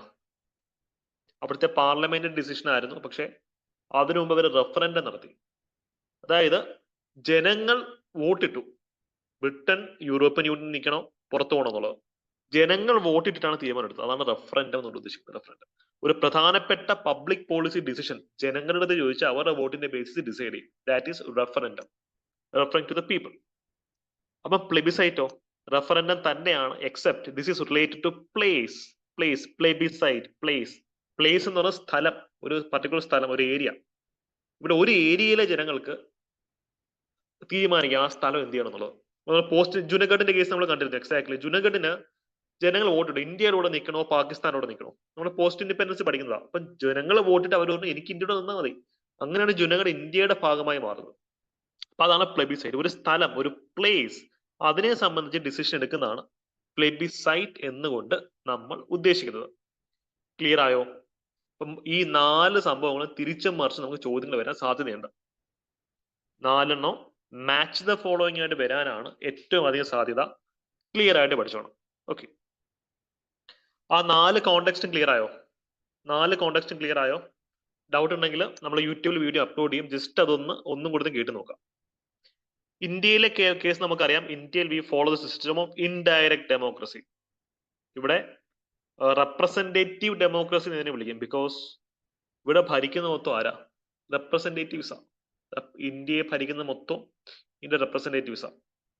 MP-മാർ, MLA-മാർ, പഞ്ചായത്തിൽ പോവുകയാണെങ്കിൽ പഞ്ചായത്ത് മെമ്പേഴ്സ്, കോർപ്പറേഷനിലാണെങ്കിൽ കൗൺസിലേഴ്സ്, മേയർ, പഞ്ചായത്തിലാണെങ്കിൽ പഞ്ചായത്ത് പ്രസിഡന്റ്, അവരൊക്കെയാണ് ഭരിക്കുന്നത്. പക്ഷെ ഇന്ത്യയിൽ ഡെമോക്രസി തന്നെയാണ് ഉള്ളത്. അതിന്റെ എലമെന്റ്സ് ഇപ്പൊ നമുക്ക് ചോദ്യം വരാം. Which among the following statements can be considered as elements of Indian democracy? ഇന്ത്യയിൽ ഡെമോക്രസി ഉണ്ട് എന്നുള്ളൊരു തെളിവ് എന്താ? നമുക്ക് ഇലക്ഷൻ കമ്മീഷൻസ് ഉണ്ട്, ഇലക്ഷൻ പീരിയോഡിക്കലായിട്ട് നടക്കുന്നുണ്ട്, യൂണിവേഴ്സൽ അഡൾട്ട് ഫ്രാഞ്ചൈസ് ഉണ്ട്. യൂണിവേഴ്സൽ അഡൾട്ട് ഫ്രാഞ്ചൈസ് എന്താ? യൂണിവേഴ്സൽ അഡൾട്ട് ഫ്രാഞ്ചൈസ് സാർവത്രിക പ്രായപൂർത്തി വോട്ടവകാശം അല്ലെ? പ്രായപൂർത്തിയായി കഴിഞ്ഞാൽ ആർക്കും ഇന്ത്യയിൽ വോട്ട് ചെയ്യാം. അതാണ് universal adult suffrage. Exactly. Elections ഉണ്ട്, റൂൾ ഓഫ് ലോ ഉണ്ട്. ഇന്ത്യയിൽ ജുഡീഷ്യറി, ഇലക്ഷനകത്ത് എന്തെങ്കിലും ഉടായ്പ നടന്നെങ്കിൽ നമുക്ക് കോടതിയിൽ പോയി കേസ് കൊടുക്കാം. ഇൻഡിപെൻഡന്റ് ജുഡീഷ്യറി ഉണ്ട്. There is discrimination on the basis of, there is an absence of discrimination. ഇപ്പൊ ഇന്ത്യയിൽ പണ്ടൊക്കെ ഇന്ത്യയിൽ സ്ത്രീകൾക്ക് വോട്ടവകാശം ഇല്ല. പെണ്ണാണെങ്കിൽ വോട്ട് ചെയ്യണ്ട, പെണ്ണാണെങ്കിൽ അടുക്കള കഴിഞ്ഞാൽ മതി. അതായിരുന്നു ബ്രിട്ടീഷുകാരുടെ പോളിസി. അല്ലെങ്കിൽ പണ്ട് ഇന്ത്യയിൽ ആണുങ്ങൾക്ക് വോട്ടവകാശം ഇല്ല. ആണുങ്ങൾക്ക് എന്ന് പറയുമ്പോഴത്തേക്കും ഒരു പർട്ടിക്കുലർ ലെവൽ ഓഫ് ടാക്സിൽ കൂടുതൽ കൊടുക്കുന്ന ആള്, അല്ലെങ്കിൽ ഇത്ര ലാൻഡ് സ്വന്തമായിട്ട് കയ്യിലുള്ള ആൾക്കാർ, അല്ലെങ്കിൽ രാജകുടുംബാംഗങ്ങൾ, അവർക്കൊക്കെ വോട്ടവകാശമുള്ളൂ. അപ്പം എക്സ്ട്രീം ലെവൽ ഓഫ് വിവേചനമായിരുന്നു പണ്ട് ഇന്ത്യയിൽ ഉണ്ടായിരുന്നത്. പക്ഷെ ഇൻഡിപെൻഡന്റ് ഇന്ത്യയിൽ there is a lack of discrimination. പ്രായപൂർത്തിയായാൽ ആർക്കും വോട്ടേഴ്സ് ഐഡിക്ക് അപേക്ഷിക്കാം, വോട്ടേഴ്സ് ഐഡി കിട്ടിയെങ്കിൽ ആർക്കും പോയി വോട്ട് ചെയ്യാം. അതാണ് ഇന്ത്യയുടെ ബ്യൂട്ടി. ഇതിന്റെ ഒരു ഇമ്പാക്ട് എത്രത്തോളം ഉണ്ടെന്ന് നിങ്ങൾക്ക് ഉൾക്കൊള്ളാൻ പറ്റുമെന്ന് എനിക്ക് അറിയത്തില്ല. ബിക്കോസ് ഇപ്പൊ അമേരിക്കൻ റവല്യൂഷൻ നമ്മൾ പഠിക്കുന്നതാണ്. അപ്പൊ അമേരിക്കയ്ക്ക് സ്വാതന്ത്ര്യം കിട്ടിയതിനു ശേഷം അമേരിക്കയിൽ എല്ലാവർക്കും ഒന്നും വോട്ടവകാശം ഇല്ലായിരുന്നു. സ്ത്രീകൾക്ക് വോട്ടവകാശം കിട്ടിയിട്ടുണ്ടായിരുന്നില്ല. അവിടെ കറുത്ത വർഗ്ഗക്കാർ അന്നും അടിമകളായിട്ട് കഴിഞ്ഞുകൊണ്ടിരുന്നത്, അടിമത്തം പോലും നിരോധിച്ചിരുന്നില്ല. ഫ്രഞ്ച് റവല്യൂഷന് ശേഷം അവിടെ എല്ലാവർക്കും ഒന്നും വോട്ടവകാശം കിട്ടിയിട്ടുണ്ടായിരുന്നില്ല. റഷ്യൻ റവല്യൂഷൻ, ഗ്ലോറിയസ് റവല്യൂഷൻ, നിങ്ങൾ ഏത് റവല്യൂഷൻ എടുത്ത് നോക്കിയോ, ഒരു രാജ്യം സ്വതന്ത്രമായതിനു ശേഷം അവിടെ ഇത് അവർ ഇംപ്ലിമെന്റ് ചെയ്യാൻ ഭയപ്പെട്ടിരുന്നു. എന്തുകൊണ്ടാണ്? കാര്യം ഒരു രാജ്യം സ്വതന്ത്രമാകുന്ന സിറ്റുവേഷൻ എന്ന് പറയുമ്പം അവിടെ ആൾക്കാർക്ക് പഠിപ്പും വിദ്യാഭ്യാസം കുറവായിരിക്കും, പോവർട്ടി കൂടുതലായിരിക്കും. അല്ല, ഇപ്പൊ ഇന്ത്യക്ക് ഇൻഡിപെൻഡൻസ് കിട്ടിയ സമയത്ത് ഇന്ത്യയിൽ എത്ര ആൾക്കാർക്ക് എഴുത്തും വായന അറിയായിരുന്നു? വളരെ കുറച്ച് ആൾക്കാർക്കേ ഉള്ളൂ. ഇപ്പൊ എഴുത്തും വായന അറിയാത്ത ആൾക്കാർ വോട്ട് ചെയ്യാൻ പോയി കഴിഞ്ഞാൽ എന്തായിരിക്കും ഇന്ത്യയുടെ അവസ്ഥ? ഇതൊക്കെ കോൺസ്റ്റിറ്റ്യൂന്റ് അസംബ്ലി നടന്ന ഡിബേറ്റ്സ് ആണ്. ഒരു രാജ്യത്തിലും ഇപ്പം മേജർ ആയിട്ടുള്ള അമേരിക്ക എടുക്കുക, റഷ്യ എടുക്കുക, ഏത് രാജ്യം എടുത്തോ, അവിടെ ഒന്നും ഇങ്ങനെ ചെയ്തിട്ടില്ല. കാര്യം ഭയമാണ്. ഒരു രാജ്യം സ്വതന്ത്രമായി നിൽക്കുന്നു, ആ രാജ്യത്തിലെ പെട്ടെന്ന് വന്നിട്ടുള്ള അല്ലെങ്കിൽ ആ ഒരു രാജ്യത്തില് വോട്ടെടുപ്പ് അവകാശം എല്ലാവർക്കും കൊടുത്തു കഴിഞ്ഞാൽ അത് ഭയങ്കര റിസ്ക് ആണ്. പക്ഷെ ഇന്ത്യൻ കോൺസ്റ്റിറ്റ്യൂഷണൽ മേക്കേഴ്സിന് അവർ founding fathers took that risk. അവരുടെ ആ ഒരു കൺവിക്ഷനെ സമ്മതിക്കണം. ആ ലോക ചരിത്രത്തിൽ ചർച്ചിൽ, വിൽസൺ ചർച്ചിൽ പറഞ്ഞ ഇന്ത്യ എന്ന് പറഞ്ഞ രാജ്യം it will fail, it will collapse within A decade. ഒരു 10-15 വർഷത്തിനകം ഇന്ത്യ നശിച്ച് പണ്ടാരം അടങ്ങുമെന്നാണ് ചർച്ചിൽ പോലും പറഞ്ഞത്. വൈ? നമ്മൾ വോട്ടവകാശം എല്ലാവരും കൊടുത്തു. കാര്യം നമ്മൾ ഡിസ്ക്രിമിനേറ്റ് ചെയ്തില്ല. എല്ലാവർക്കും വോട്ടവകാശം ഇന്ത്യയിൽ വേണം നമ്മൾ ഇംപ്ലിമെന്റ് ചെയ്തു. അതുകൊണ്ട് ഇന്ത്യക്ക് ഗുണമേ ഉണ്ടായിട്ടുള്ളൂ, ദോഷം ഉണ്ടായിട്ടില്ല. ഒരു രാജ്യവും എടുക്കാൻ ധൈര്യപ്പെടാതിരുന്ന ആ ഒരു വിൽ പവർ, കൺവിക്ഷൻ എന്ന് വെച്ചാൽ എന്താ, നമ്മൾ ചെയ്യുന്നത് ശരിയാണെന്നുള്ള നമ്മുടെ ആത്മവിശ്വാസ കൺവിക്ഷൻ. ആ കൺവിക്ഷൻ നമ്മുടെ ഫൗണ്ടിങ് ഫാദേഴ്സ്, കോൺസ്റ്റിറ്റ്യൂഷൻ മേക്കേഴ്സിന് ഉണ്ടായിരുന്നു. അപ്പൊ അതാണ് ഇതിന് ഇമ്പോർട്ടൻസ്. അപ്പൊ ഇതിന്റെ ഒരു തീവ്രത അറിയണമെങ്കിൽ നമ്മൾ വേൾഡ് ഹിസ്റ്ററി പഠിക്കണം. കാര്യം ഒരു രാജ്യവും എക്സ്പെരിമെന്റ് ചെയ്യാത്ത വലിയൊരു കാര്യം, റിസ്ക് ആണ് നമ്മുടെ കോൺസ്റ്റിറ്റ്യൂഷൻ മേക്കേഴ്സ് എടുത്തത്. Universal suffrage right from the moment of our independence. Okay, അത്രയും കാര്യങ്ങൾ ക്ലിയർ ആണ്. അപ്പൊ നമ്മൾ ഡെമോക്രസി എന്താണെന്ന് പഠിച്ചു, സെക്യുലാരിസം, സോവറിറ്റി എന്താണെന്ന് പഠിച്ചു. നമുക്കിനി അടുത്തത് കുറച്ച് കീവേഡ്സും കൂടെ ഉണ്ട്. എന്താണ് നിങ്ങളുടെ ഒരു അവസ്ഥ? എക്സോസ്റ്റഡ് ആണോ? സെക്കൻഡ് പാർട്ടായിട്ട് അടുത്തൊരു വീഡിയോയിൽ ചെയ്യണോ, അതോ ഇന്ന് കുറച്ചും കൂടെ നോക്കുന്നോ? ഇപ്പൊ 1 hour കൂടുതലായി, രാത്രിയാണ്. എനിക്ക് കുഴപ്പമില്ല, നിങ്ങളുടെ ഒരു സിറ്റുവേഷൻ എന്താണ് അവിടുത്തെ? കുഴപ്പമില്ല, നമുക്ക് കുറച്ച് ഏരിയകളൊന്ന് കണ്ടിന്യൂ ചെയ്യാം, അതിനുശേഷം സെക്കൻഡ് വീഡിയോ ചെയ്യാം കേട്ടോ. യെസ്, കണ്ടിന്യൂ ചെയ്യേണ്ട കൂടുതൽ ആൾക്കാരും പറയുന്നത്. അപ്പൊ നമുക്ക് കുറച്ചും കൂടെ നോക്കിയിട്ട് ക്ലാസ് വൈൻഡ് അപ്പ് ചെയ്യാം. ഇതിന്റെ കണ്ടിന്യൂഷൻ ക്ലാസ് നിങ്ങൾക്ക് കിട്ടും, ഒന്നും കൊണ്ട് വിഷമിക്കേണ്ട. അപ്പൊ നമുക്ക് റിപ്പബ്ലിക്കൻ സ്റ്റേറ്റ് എന്താ നോക്കാം, അതിനുശേഷം ജസ്റ്റിസ്, ഈ 2 കാര്യങ്ങൾ നോക്കിയിട്ട് നമുക്ക് സെക്കൻഡ് പാർട്ടിൽ മറ്റ് ടോപ്പിക്സ് ഡിസ്കസ് ചെയ്യാം. നമ്മൾ കുറെ ആഴത്തിൽ ഇറങ്ങി അങ്ങ് പോവാണ്. നമുക്കിതൊക്കെ പരീക്ഷയ്ക്ക് അത്ര ഇമ്പോർട്ടന്റ് ആയതുകൊണ്ടാണ് ഇത്രയും ഡെപ്തിൽ പഠിപ്പിക്കുന്നത് കേട്ടോ. നമുക്ക് ഫസ്റ്റ് റിപ്പബ്ലിക്കൻ നേച്ചർ എന്താ നോക്കാം. India is sovereign, socialist, secular, democratic, republic. Democratic വരെയുള്ള കാര്യങ്ങൾ നമുക്ക് റിപ്പബ്ലിക്കൻ നേച്ചർ എന്താ നോക്കാം. ഞാൻ ഡൗട്ട് ചോദിച്ചോട്ടെ, ഒരു റിപ്പബ്ലിക്കൻ സ്റ്റേറ്റ് എന്ന് പറയുമ്പോൾ അതിനർത്ഥം എന്താ? ഒരു റിപ്പബ്ലിക്കൻ, ഞാൻ state Republican States R democratic. എല്ലാ റിപ്പബ്ലിക്കൻ സ്റ്റേറ്റ്സും ഡെമോക്രാറ്റിക് രാഷ്ട്രങ്ങളാണ്. ഒരു രാഷ്ട്രം റിപ്പബ്ലിക് എന്ന് പറഞ്ഞാൽ ആ രാഷ്ട്രം ജനാധിപത്യമുള്ളതാണ്. ഈ പ്രസ്താവന ശരിയാണോ? ഈ പ്രസ്താവന ശരിയാണോ?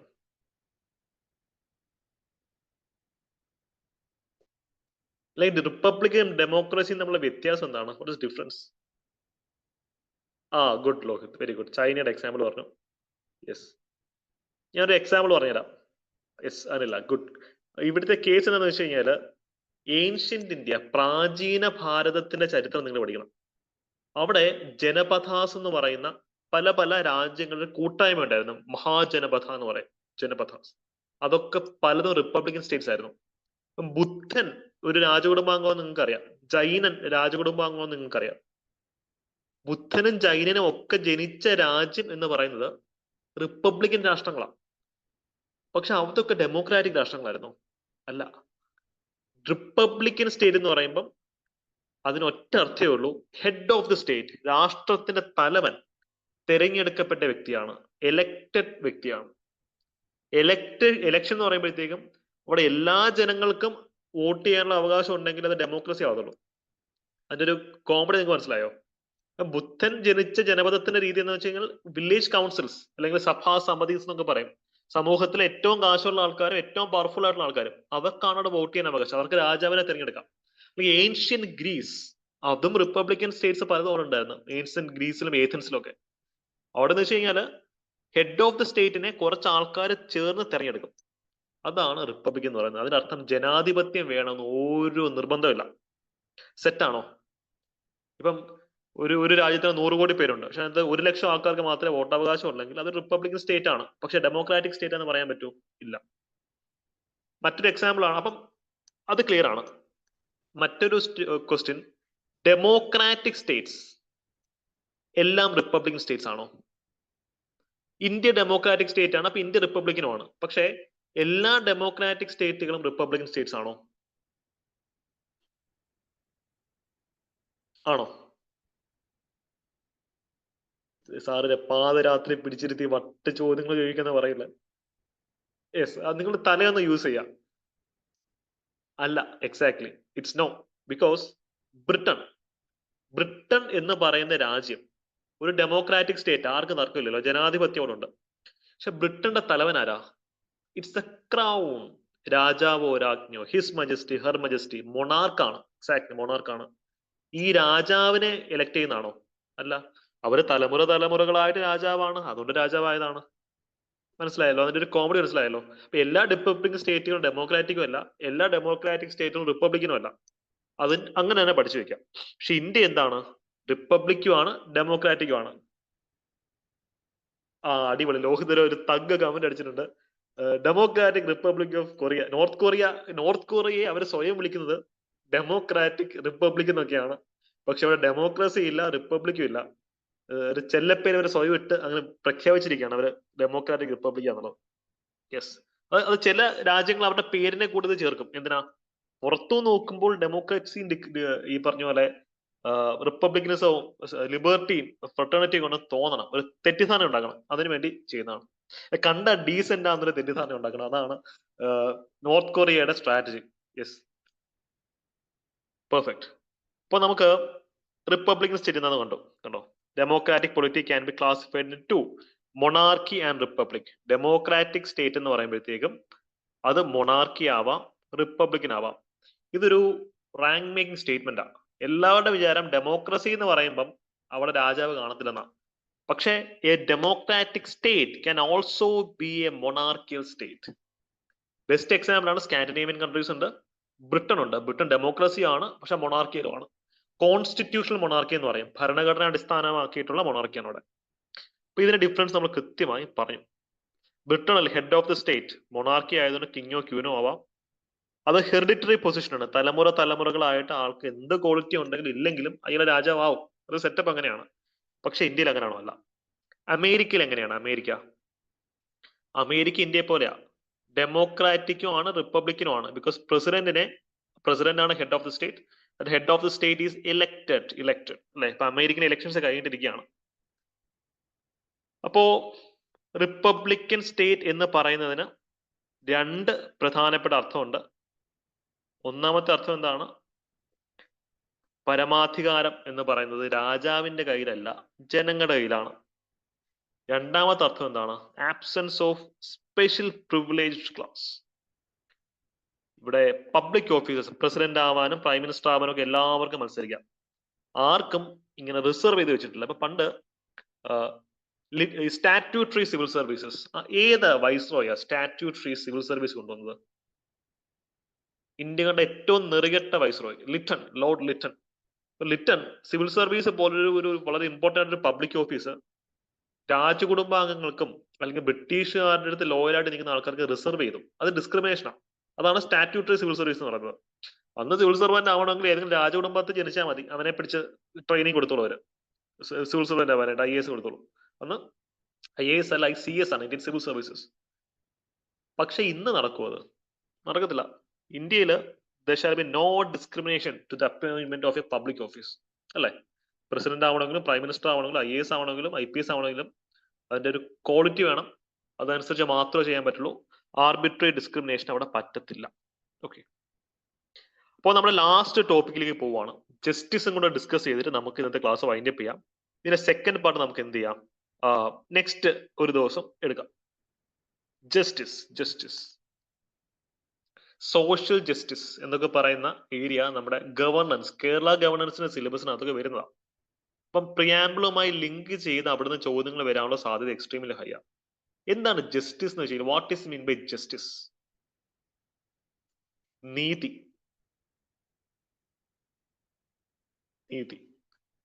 അപ്പൊ ലോ വേഴ്സസ് ജസ്റ്റിസ്, നിയമവും നീതിയും തമ്മിൽ ഇത് രണ്ടും ഒന്നാണ്? ലോയും ജസ്റ്റിസ് ഒന്നാണോ? ലോ ആൻഡ് ജസ്റ്റിസ് ചിലപ്പോ ഒന്നാവാം, ചിലപ്പോ ഒന്നാവാം. ഇത് റൗലറ്റ് ആക്ട്, അതൊരു നിയമമായിരുന്നു. അല്ലെങ്കിൽ ഹിറ്റ്ലർ കൊണ്ടുവന്ന റേഷ്യൽ നിയമങ്ങളുണ്ട്, ജൂതന്മാരെയൊക്കെ കൊല്ലണം, അല്ലെങ്കിൽ ഇന്റർ റേഷ്യൽ മാരേജസ് അദ്ദേഹം അനുവദിച്ചിരുന്നില്ല. അപ്പൊ അത് നിയമമാണ്. പക്ഷെ അത് ജസ്റ്റിസ് ആണോ? പലപ്പോഴും ജസ്റ്റിസും നിയമവും വിഭിന്നമായിട്ടിരിക്കും. എക്സാക്ട്ലി. പലപ്പോഴും നിയമവും ന്യായവും രണ്ടെന്ന് പറയാറുണ്ട്. അതുകൊണ്ടാണ് പ്രിയാമ്പിൾ നമ്മൾ ലോ എന്നൊരു വാക്ക് ഉപയോഗിക്കുന്നില്ല. V only use the word justice. ഇതാണ് ദ മോസ്റ്റ് ഇമ്പോർട്ടന്റ് വൺ. നമ്മുടെ പ്രിയാമ്പിളിൽ 3 ടൈപ്പ് ജസ്റ്റിസിനെ പറ്റിയാണ് പറയുന്നത്: സോഷ്യൽ, എക്കണോമിക് ആൻഡ് പൊളിറ്റിക്കൽ. അപ്പൊ ജസ്റ്റിസ് എന്ന് പറയുന്ന ഈ വാക്ക് ഏത് വിപ്ലവത്തിൽ നിന്ന് എടുത്തിട്ടുള്ളതെന്നാണ് നമ്മൾ ഡിസ്കസ് ചെയ്തത്. From which revolution we borrowed the concept of justice, particularly social justice, സാമൂഹ്യ നീതി. Russian revolution. Exactly, Russian revolution. നമുക്ക് ഈ ഫ്രട്ടേണിറ്റി എന്നൊരു ടോപ്പിക്കിൽ നിന്ന് PSC ചോദ്യം ചോദിച്ചു ഇങ്ങനെയായിരുന്നു: കോൺസ്റ്റിറ്റ്യൂഷനിൽ എവിടൊക്കെയാണ് ഫ്രട്ടേണിറ്റിയുടെ എലമെന്റ്സ് കാണുന്നത്? ഫണ്ടമെന്റൽ റൈറ്റ്സ്, DPSPs, പ്രിയാമ്പിൾ, അങ്ങനെ പല പല ഇതുണ്ട്. അപ്പൊ അതുപോലെ ചോദ്യം വരാം, ജസ്റ്റിസ് എന്ന് പറയുന്ന വാക്ക് അല്ലെങ്കിൽ വാക്ക് വന്നില്ലെങ്കിൽ പോലും അതിന്റെ സ്പിരിറ്റ് കോൺസ്റ്റിറ്റ്യൂഷനിൽ എവിടൊക്കെയാണ് കാണുന്നത് ചോദ്യമുണ്ട്. ഫണ്ടമെന്റൽ റൈറ്റ്സിലുണ്ട്, DPSPയിലുണ്ട്, ഫണ്ടമെന്റൽ ഡ്യൂട്ടിയിലുണ്ട്, പ്രധാനപ്പെട്ട ഭാഗങ്ങളൊക്കെ നീതി ഫണ്ടമെന്റൽ റൈറ്റിനകത്തൊക്കെ വരുന്നുണ്ട്. ഇവിടെ സ്ഥിരം PSC ചോദിക്കുന്ന ഒരു ചോദ്യമുണ്ട്, എന്താ? നമ്മുടെ ഭരണഘടനയിൽ social and economic justice, exactly Vishnu, very good. Social and economic justice എവിടെയാണ് കാണുന്നത് എന്നുള്ള ചോദ്യമുണ്ട്. ഞാൻ ആ ചോദ്യം നിങ്ങളെ കാണിച്ചു തരാം. അതിനുശേഷം ഇതൊക്കെ തിയറി പഠിച്ചിട്ട് ആ ചോദ്യത്തിലേക്ക് പോകാം. അപ്പൊ നമുക്ക് സോഷ്യൽ ജസ്റ്റിസ് വേണം, എക്കണോമിക് ജസ്റ്റിസ് വേണം, പൊളിറ്റിക്കൽ ജസ്റ്റിസ് വേണം. അടുത്ത കാലത്ത് PSC ചോദിച്ചൊരു ചോദ്യമാണ്, ഈ ആരാണ് പറഞ്ഞത് we need social and economic justice, അല്ലെങ്കിൽ we need social and economic democracy before political democracy, അല്ലെങ്കിൽ രാഷ്ട്രീയ സ്വാതന്ത്ര്യത്തിനേക്കാൾ മുമ്പ് നമുക്ക് വേണ്ടത് സാമൂഹികവും സാമ്പത്തികവുമായിട്ടുള്ള സ്വാതന്ത്ര്യമാണെന്ന് പ്രഖ്യാപിച്ചതാരാ? അംബേദ്കർ. LSDSനകത്ത് വന്നതാണ്, നമ്മൾ ക്ലാസ് ഡിസ്കസ് ചെയ്തിട്ടുള്ളതാണൊക്കെ. സി, വോട്ടവകാശം കിട്ടിയത് കൊണ്ട് എന്തെങ്കിലും ഗുണമുണ്ടോ? അത് മാത്രം കിട്ടിയതുകൊണ്ട് എന്തെങ്കിലും ഗുണമുണ്ടോ? നിങ്ങൾക്ക് സാമൂഹികവും സാമ്പത്തികവുമായിട്ടുള്ള ഒരു സ്വാതന്ത്ര്യമില്ല, അല്ലെങ്കിൽ നിങ്ങളുടെ പൈസ ഇല്ല, അല്ലെങ്കിൽ സമൂഹം നിങ്ങളെ ഒറ്റപ്പെടുത്തുന്നു, ആ ഒരു വ്യക്തി വോട്ട് ചെയ്യാൻ പോയിട്ട് എന്താണ് കാര്യം? അവന് വോട്ട് ചെയ്യാൻ വണ്ടി പിടിച്ച് പോകുമ്പോൾ അവനെ പൈസ കാണത്തില്ല. അപ്പൊ നമുക്ക് പൊളിറ്റിക്കൽ ജസ്റ്റിസ് അല്ലെങ്കിൽ പൊളിറ്റിക്കൽ ഡെമോക്രസി എന്ന് പറയുന്ന സംഭവം അതിന്റെ അടിത്തറയായിട്ട് വരേണ്ടത് സോഷ്യൽ ആൻഡ് എക്കണോമിക് ജസ്റ്റിസ് ആണ്. നിങ്ങൾക്ക് അതിന്റെ ഒരു ഇമ്പോർട്ടൻസ് മനസ്സിലായോ? വോട്ടവകാശം മാത്രം കിട്ടിയതുകൊണ്ട് വലിയ കാര്യമൊന്നുമില്ല. rather we should have economic and social avenues as well. അപ്പൊ അതുകൊണ്ട് തന്നെയാണ് ഈ 3 ഡയമെൻഷൻസ് ഇതിനകത്ത് പറയുന്നത്. ഫണ്ടമെന്റൽ റൈറ്റ്സിനകത്തും DPSPയിലുമാണ് ഇതിനെപ്പറ്റി പ്രധാനമായിട്ടും പറയുന്നത്. പക്ഷെ ഫണ്ടമെന്റൽ ഡ്യൂട്ടീസിൽ വരാം, പ്രിയാമ്പിൾ ഓൾറെഡി ഉണ്ട്, പ്രധാനപ്പെട്ട ഭാഗങ്ങളിലൊക്കെ ഇതിന്റെ എലമെന്റ്സ് ഉണ്ട്.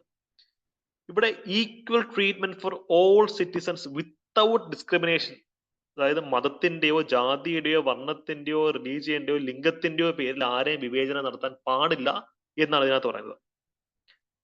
പക്ഷെ നമ്മൾ റിസർവേഷൻ കൊടുക്കുന്നില്ലേ? ജാതിയുടെ പേരിലും മതത്തിന്റെ പേരിലും ഇന്ത്യയിൽ റിസർവേഷൻ ഇല്ലേ?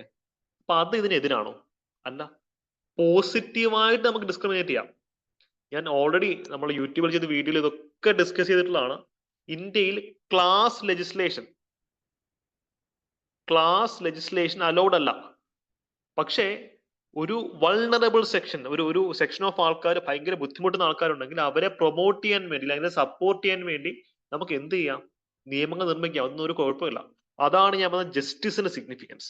ജസ്റ്റിസ്, നീതി എന്ന് പറയുന്നത് എപ്പോഴും തുല്യതയാവണമെന്നില്ല. അങ്ങനെയാണെങ്കിൽ ബോക്സിംഗിനെങ്കിൽ ഒരു 100 കിലോ ഉള്ള ഒരാളെയും 55 കിലോ ഉള്ള ഒരാളെയും ഒരുമിച്ച് ഫൈറ്റ് ചെയ്യാൻ ബോക്സിംഗ് വിളിക്കുമോ? അത് ജസ്റ്റിസ് അല്ല, പക്ഷെ ഇത് ഇക്വാളിറ്റി ആണ്. പലപ്പോഴും ഇക്വാളിറ്റിയും ജസ്റ്റിസും തമ്മിൽ കോറിലേഷൻ ഇല്ലെന്ന് പറയുന്നുണ്ട്. We need justice more than equality, അല്ലെ? എക്സാക്ട്ലി. അല്ലെങ്കിൽ 100 മീറ്റർ സ്പ്രിന്റ്, സ്ത്രീക്കും പുരുഷനും തുല്യത പറയുകയാണ്. എന്താ പറയുക? 100 മീറ്റർ സ്പ്രിന്റിൽ സ്ത്രീയും പുരുഷനും ഒരുമിച്ച് മത്സരിക്കട്ടെ. അങ്ങനെ പറഞ്ഞതിൽ എന്തെങ്കിലും ന്യായമുണ്ടോ? ലോജിക്കലി സ്പീക്കിംഗ് കറക്റ്റ് ആണ്, പക്ഷെ അതിനകത്ത് ന്യായമുണ്ടോ? സ്ത്രീയും പുരുഷനും സ്ത്രീകൾ തുല്യത അവകാശപ്പെടുന്നു. അങ്ങനെയാണെങ്കിൽ സ്ത്രീയും പുരുഷനും ഒരുമിച്ച് ബോക്സിംഗ് ചെയ്യട്ടെ, ഒരുമിച്ച് സ്പ്രിന്റ് ഓടട്ടെ, അല്ലെങ്കിൽ ഒരുമിച്ച് ലോങ് ജമ്പിന് ഓടട്ടെ. അതാണ് നമ്മൾ പറയുന്നത് there is an element of justice. ന്യായം എന്നൊരു സംഭവമുണ്ട്.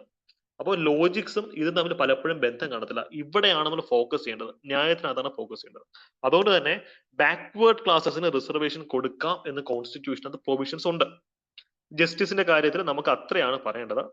ഇവിടെ എക്കണോമിക് ജസ്റ്റിസ് എന്ന് വെച്ച് കഴിഞ്ഞാൽ non discrimination between people of basic economic factors ആണ്. പണ്ടറിയാം, കാശുള്ളവനെ ടാക്സ് കൊടുക്കുന്നവന് മാത്രമേ വോട്ട് ചെയ്യാൻ പറ്റത്തുള്ളൂ. ഇന്ന് ഇന്ത്യൻ സിറ്റിസണായി ജനിച്ച് 18 വയസ്സ് കഴിഞ്ഞ് എല്ലാവർക്കും വോട്ട് ചെയ്യാം. പൊളിറ്റിക്കൽ റൈറ്റ്സ് ഇമ്പോർട്ടൻസ് ആണ്. റഷ്യൻ റവല്യൂഷന്റെ കാര്യം ഇവിടെ കൊടുത്തിട്ടുണ്ട്. ഇവിടെ കറണ്ട് അഫെയർ റിലവൻസ് നിങ്ങൾ വിട്ടുകളയില്ല. കോൺസ്റ്റിറ്റ്യൂഷനും കറണ്ട് അഫെയർസും ഓവർലാപ്പ് ചെയ്ത് വരുന്ന മേഖലയിൽ നമുക്കിപ്പോൾ സ്ഥിരം ചോദ്യമുണ്ട്. വേൾഡ് ഇൻഇക്വാളിറ്റി റിപ്പോർട്ട് ഈ ഒരു കോണ്ടെക്സ്റ്റിൽ ഒന്ന് പഠിച്ചിരിക്കുക. അഡീഷണൽ ഡേറ്റ ഞാൻ ഇവിടെ കൊടുത്തിട്ടുണ്ട്. നിങ്ങൾക്ക് ഉള്ള ഹോംവർക്ക് എന്താണെന്ന് വെച്ച് കഴിഞ്ഞാൽ, ഇൻഇക്വാളിറ്റി റിപ്പോർട്ടിന്റെ കേസ് എന്ന് വെച്ച് കഴിഞ്ഞാൽ ഈ പറഞ്ഞ പോലെ ഏത് ഓർഗനൈസേഷൻ ആണ് ഇൻഇക്വാളിറ്റി റിപ്പോർട്ട് പുറപ്പെടുവിക്കുന്നത് എന്നുള്ള കാര്യം ഒന്ന് കമന്റ് ചെയ്യാം.